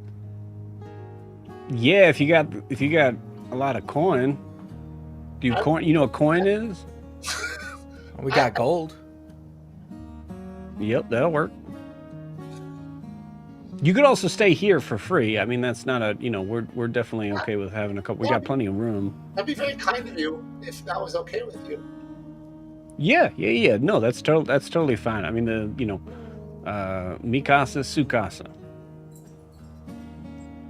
Carson's cocks his head. All right. Okay. All right. Well, Crumb, I don't know why you're staring at me. Get that chainsaw back on the wall, please. Thank you. I can't bring this grit whip in. Yeah. All right. So I know that we're in the middle of a really big red desert. We're in a desert? Does this community have a name, sir? You hear Crumb just speak up as the boy who is able to give an answer on something and wants to give it as quick as possible. Madeira. Madeira? Madeira. Crumb, for the love of God, just put it. I got this. I ignored Madeira. it when he told me. I thought he was saying marinara. Oh, you don't. Yeah. Okay. Don't ignore people when they're talking to you. But all right. Yeah, Madeira, which is in the country of Abervar. God, Let me know when this starts ringing bells. Okay. damn it. Well, I know where you are on a map. I've seen. I paused for a second. A map of where you are. So I know where you are in relation to where I'm from, but it's very far away. Right. How okay. far? I just look at Zed and look back at Sai and don't answer Zed at all. Don't say it. Okay. All right. Good. So yes, Madeira, and Madeira, Madeira. It's at the middle of Abervar. Okay. So we're in the middle of this continent. Okay. Yeah. That helped a little bit. Okay. Is there magic here? Do people use magic? You see Crumb and Sai kind of like catch eye a little bit. Sort of. Sort of. Yeah. Is it not? Is it dangerous, or is it not looked upon well, or? Oh, no, it's not. It's not like illegal or anything. Oh, that's good. Okay. What do you mean? Yeah. Sort of? Well, there's obviously where you're from, Mr. Carr. Yes, sir. Is more magically available. So I think it wouldn't necessarily shock the right folk, but it may shock some of the folk that you could do that. So I'm if you're trying to stay conspicuous, yeah. Behind closed doors, kind of. Yeah, machinery's kind of come a long way. And, What? Machinery? Metal constructs of. Oh, like the bell maker, like making things with metal. Yeah, and ignite. I don't know what that is. The closest like thing a- I could think of is our living ship. Like a like a fuel sourcer. You know what fuel is? Like putting wood on a fire. Okay, yeah. Yep, kind of a extreme version of that. All right. Okay. So an You explosion? build things with metal, and you put a lot of wood fire inside to make it go. Sort of, yeah. I mean, there's another sort of substance that's highly combustible, and that is, honestly, actually, ironically, Flinch would be kind of the best. She's the, now that Gaspard's gone, she's the best. Best. What happened to Gaspar? And I he's say no. that both on this plane and the ethereal. Cool. You hear Kasai is also a little crazy himself. You hear Sai just go, "Oh, he's no longer with us." And I looked as I called out for Gaspar. Is he no longer with us, or is he with me? He is he is for sure alive. Oh, he's alive. Okay. Yeah, he is. Yeah. Damn. I was Just like, Sai just says he's no longer with us. okay, I'll look up. We see him passed out on a farm as the camera pan away. Yeah. All right. Well, actually, on the ethereal, are there spirits around here? Oh, good question. Oh man. Because there was a bird-like spirit that looked like Sai. So are there other ghosts? Are there other spirits here? Okay. Go ahead and roll me a religion check just to kind of. You're gonna get something no matter what, but see how much you get. 9. Didn't roll very well that time. You see them. You saw some of them in the desert for sure. Okay. You see a lot less around here. Interesting. Okay. All right. I'm more interested. I would be more concerned if there was way too many, like with the Ursa Thry. Right. Or if there's absolutely none. Then I'd be Right. like, oh, what's going on here? But Yeah. if there's very few, I'm like, okay, well, that's something to look into, but not. Yeah, I think basic assumption and the idea of the vastness of the city, it's at a surprisingly low amount. But I'm also wondering, given that there's machinery in this man, how long they live. Yeah, good question. So, but anyway, given what he's told me, I'm like, okay, so maybe there's something powering you too, but I'm not going to dig into that. The car is like, nope, I'm absorbing. I'm absorbing right now. You got it. So I know that if I go far enough that way, and I point west, that I'm going to hit water, an ocean. How long would that take to go? Like, is there a way to get there? I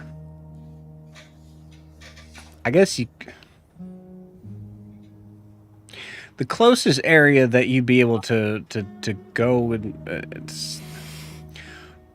you know what? I'm gonna say a name, all right? And if you remember it, don't feel bad, don't feel weird about whatever, but just I'm gonna say a name, and if everything kind of comes back to you, hey, that's now we know something happened and you're good now. Okay, all right. Providence. I know what the word means. I've heard the word, but I don't know what you're referring to. Nexus. I've heard it in relation to my studies, but again, not a thing or a place. Grimshale. That's a hard no. Oh shit. Okay. I wouldn't recommend going that way. I would say honestly, if you could get maybe a ticket on the Brass Flag going south, that'd probably be your best bet. Ticket south. Yeah. Does it go to? I don't know what a ticket is exactly, but does this thing going south? Does it? Will it take me to a larger city where I could get west? Oh shit. Yeah. Okay. Yeah. The thing is gonna. It It's kind of like a grit whip, but on a much bigger scale that goes a very specific direction back and forth. Okay, so and then you hear Crumb speak back and forth. You hear Crumb speak up and go, white water. What? Oh, shit, yeah. Okay, never mind. I might take a couple weeks. I don't know what's going on there. Oh, I can't wait that long. Okay. Yeah, somebody who knows about magic. Oh, shit. Yeah, I mean, there's definitely some people in town. This is a big city. There's a couple people that... Oh... Most people that know magic are not people that we would normally try to converse with. Are they nice enough that I could converse with them? No. Oh. But, maybe Flinch might know some people. So, which reminds me, Crumb, seeing as you have yet to get that chainsaw on the wall, why don't you just go find Flinch? And you see Crumb just kind of like... you see he's been trying the whole time and just having just real difficulty with it. And you see just, Crumb kind of just drops the chainsaw gladly and just kind of like heads off, just kind of gives a little salute and just runs off into the desert. Sweet kid. Dumb as a rock, but sweet. Car just stands near Kobamu, just looking extremely uncomfortable and like doesn't want to touch anything. I'm assuming by this point, I'm hoping maybe that Sai or Steeljaw, whatever we're calling him, I'll call him Steeljaw for now, has like given him some like cloth to wrap so his arm is stabilized or something. I'll say at this point right now is where he sees that. It's like, okay, so yeah, I'll get some stew. Oh yeah, your arm. You know what? I'm gonna go grab some stuff to just kind of wrap that sucker up. Unless you want to get rid of it and get one of these bad boys. I'm just saying, And you see his like he has for him it's just a metal hand. Mm-hmm. If we could just stabilize it for now, I could probably make it better tomorrow. Got it. All right. Yep. I'll be right back. Thank you. And you see Sai. Sai seems to go further, and you see it at this point. You see it's kind of like a dark corner of the room, but you see that there's this big iron door that you see him unlock, open with a very heavy sort of moves through, and he shuts it on the other end. I don't even move towards anything in this room that does not belong to me. I kind of like crouch perch in Kobamu's, like my wing is touching Kobamu. Like I'm close to him, that he's just like I know where he is. If he, I know exactly move this quickly, but if he moves, I will know. Or if he's moved, although I don't know who's going to move him without me hearing that one. So I'm just kind of crouching. Yeah, makes sense. Clearly favoring an arm. So cool. Zed, what are you doing at this moment? I'm picking up the chainsaw and putting it on the wall. Cool. Useless. How the hell are you supposed to sneak up on somebody with this? And what happens if it runs out? I mean, it's nothing. You're just swinging around a piece of metal that doesn't move anymore. Stupid.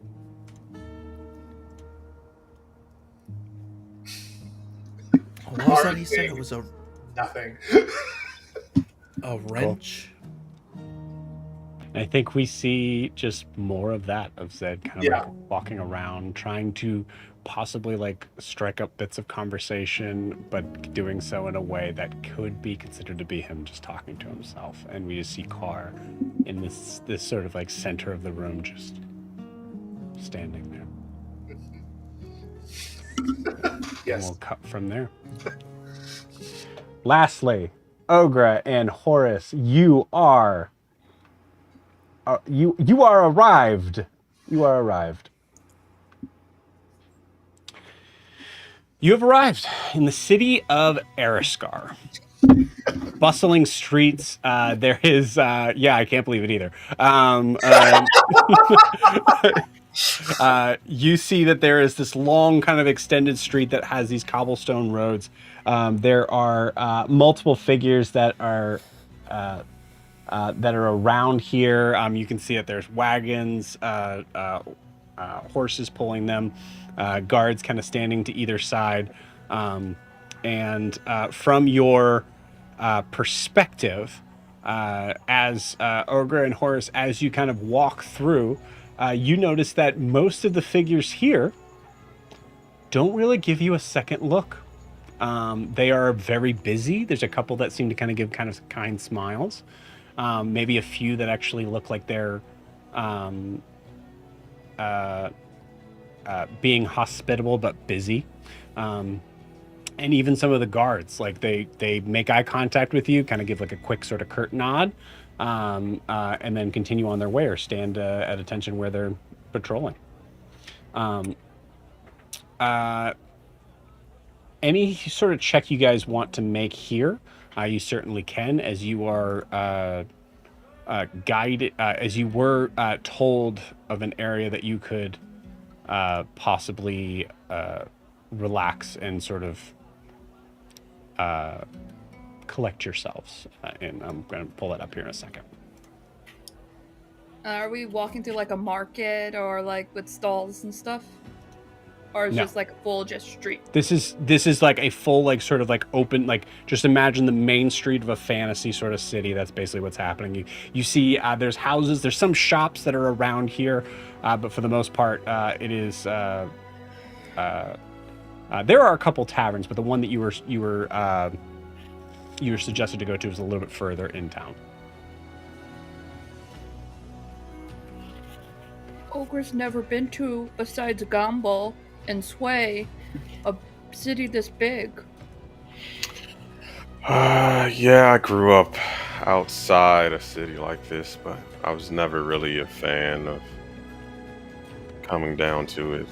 Far too many people. And his eyes are just like darting around, like sort of nervously checking his back and, suspiciously looking at everyone who might give us too long of a glance. In particular, I'm looking for either like a smithy or a general store to buy a couple of hatchets. Okay. Yeah, I'll say for the sake of time, the general store is definitely like you see.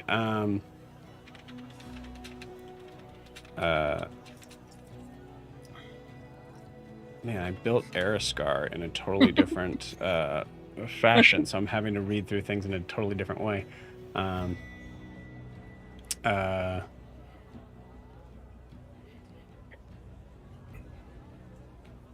Ash and Alder. Ash and Alder Trading Post is what looks to be a general store that is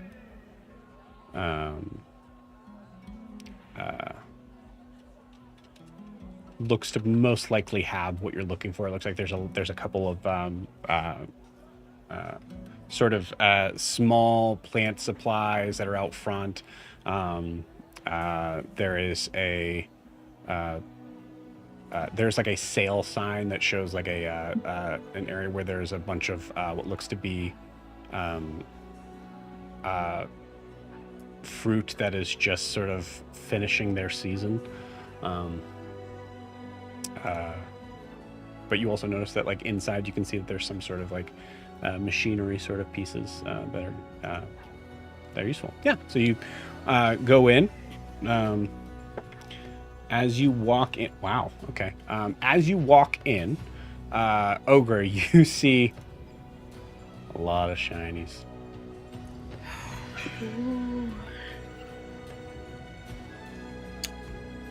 You see Ogra's like hands just start slowly rising to where the tables are and like going like this along them, looking at like what is the There's most shelves. interesting- Like you're in the store. You're in a store that is like you're- very yeah. It is a kid in a candy store. Yeah.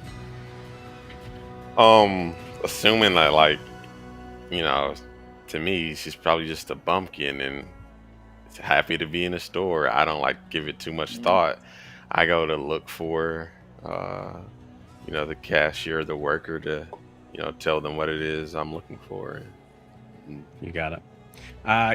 You get to the cashier, and the cashier actually is a what looks to be an some sort of most likely half orc, as he's a little bit sort of shorter than the average orc, somewhat kind of thinner built. You see fully sort of shaved head, deep kind of jutting jaw. All right, good afternoon. Good afternoon. Interested in a couple of hatchets, if you don't Hatchets. mind. All right. Yeah. All right. Cool. Going out into the woods. Yeah, something like that. You're gonna need something. You're gonna need something that's gonna be a little more dangerous than a hatchet, son. Oh, well, my friend and I sort of like nod towards Ogre. Oh, sees her. You're gonna be Yeah, fine. Cool. All right, couple of hatchets. Yeah. Let me get those for you. As he's talking, what is the hand size smallest thing on a shelf that Ogre's just running her hand across? You tell me.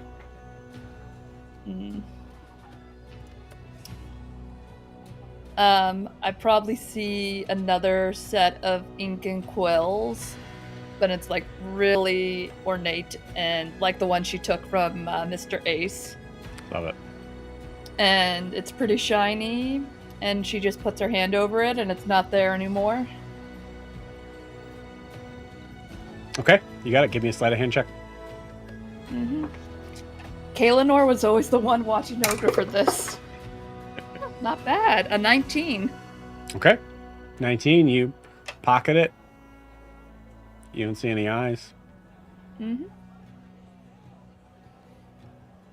After a few minutes, all right, got a couple here, and you see like some very shiny, like clear metals or clean metal hatchet or metal heads to a hatchet. Got two of them here. Anything else? Obviously you can feel free to browse around with your orc friend. I pick them up. Hired hand. Oh no, more of a guide. Yeah, she knows the woods much better than I do. Okay, He yeah, would see you me call it like what it Oprah knows is. over this islands. hatchet. She knows islands. I'm All right. looking over the hatchet and like I have no idea what I'm looking at. I don't know anything about how to work a hatchet, but I'm trying not to look like I'm getting scammed. And I sat it down and patted it. Like, yeah, these'll do. Those are good enough hatchets for you. Yeah. So how much is it? How much is that gonna run me? It's gonna be a gold each, friend. Gold each. Okay. I reach in my pocket and pull out 2 gold. Slap those bad boys. Cool. Either of you can also give me an insight check on this shopkeeper. Yeah, I figured that might have been a good idea. And I rolled a 6. 22. 22.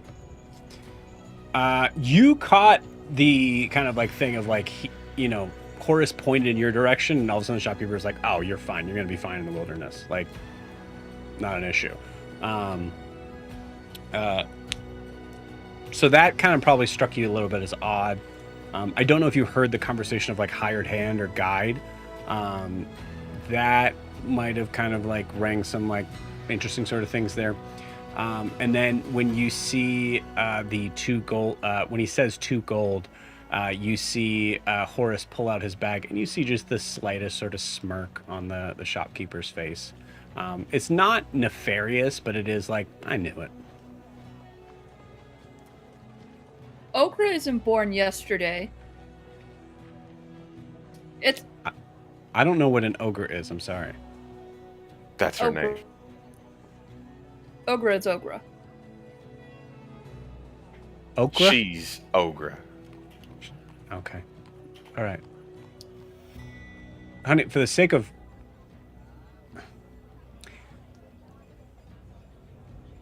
can you? Hey, come here for a second. It's a Horus that kind of like leans in a little bit.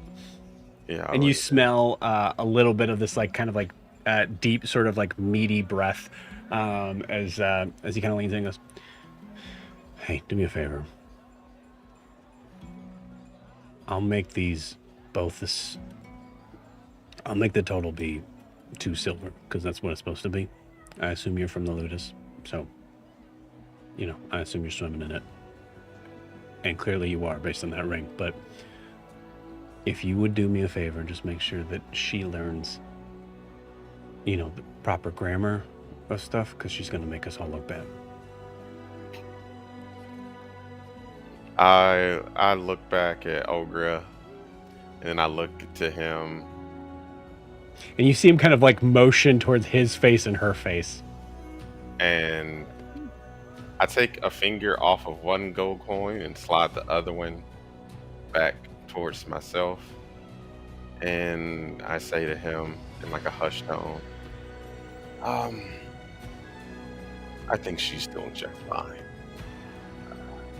Quite sure she's capable of more things you're giving her credit for. And I pick up the hatchet, prepare to leave this man's establishment after being rude to my friend. Yep, you see him take it, pocket it. I hope Ogre has a nice day. Ogre will.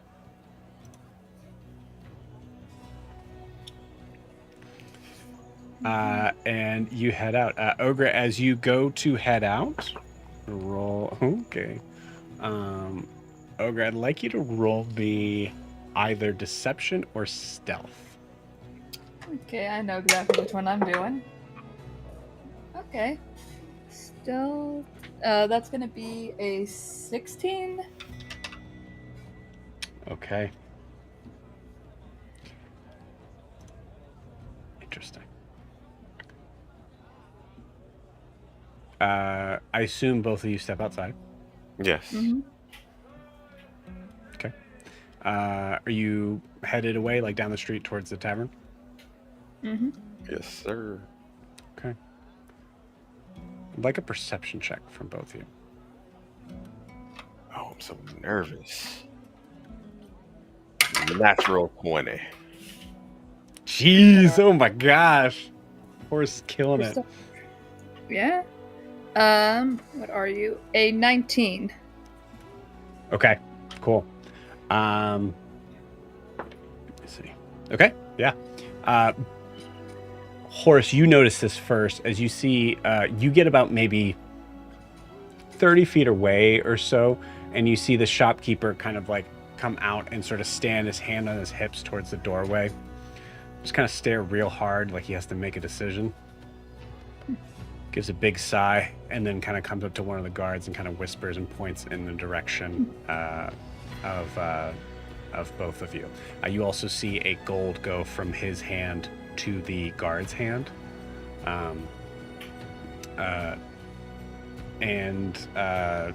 Ogre, you see at that you see from the point of the person looking in the direction. I'd say, Horace, do you kind of like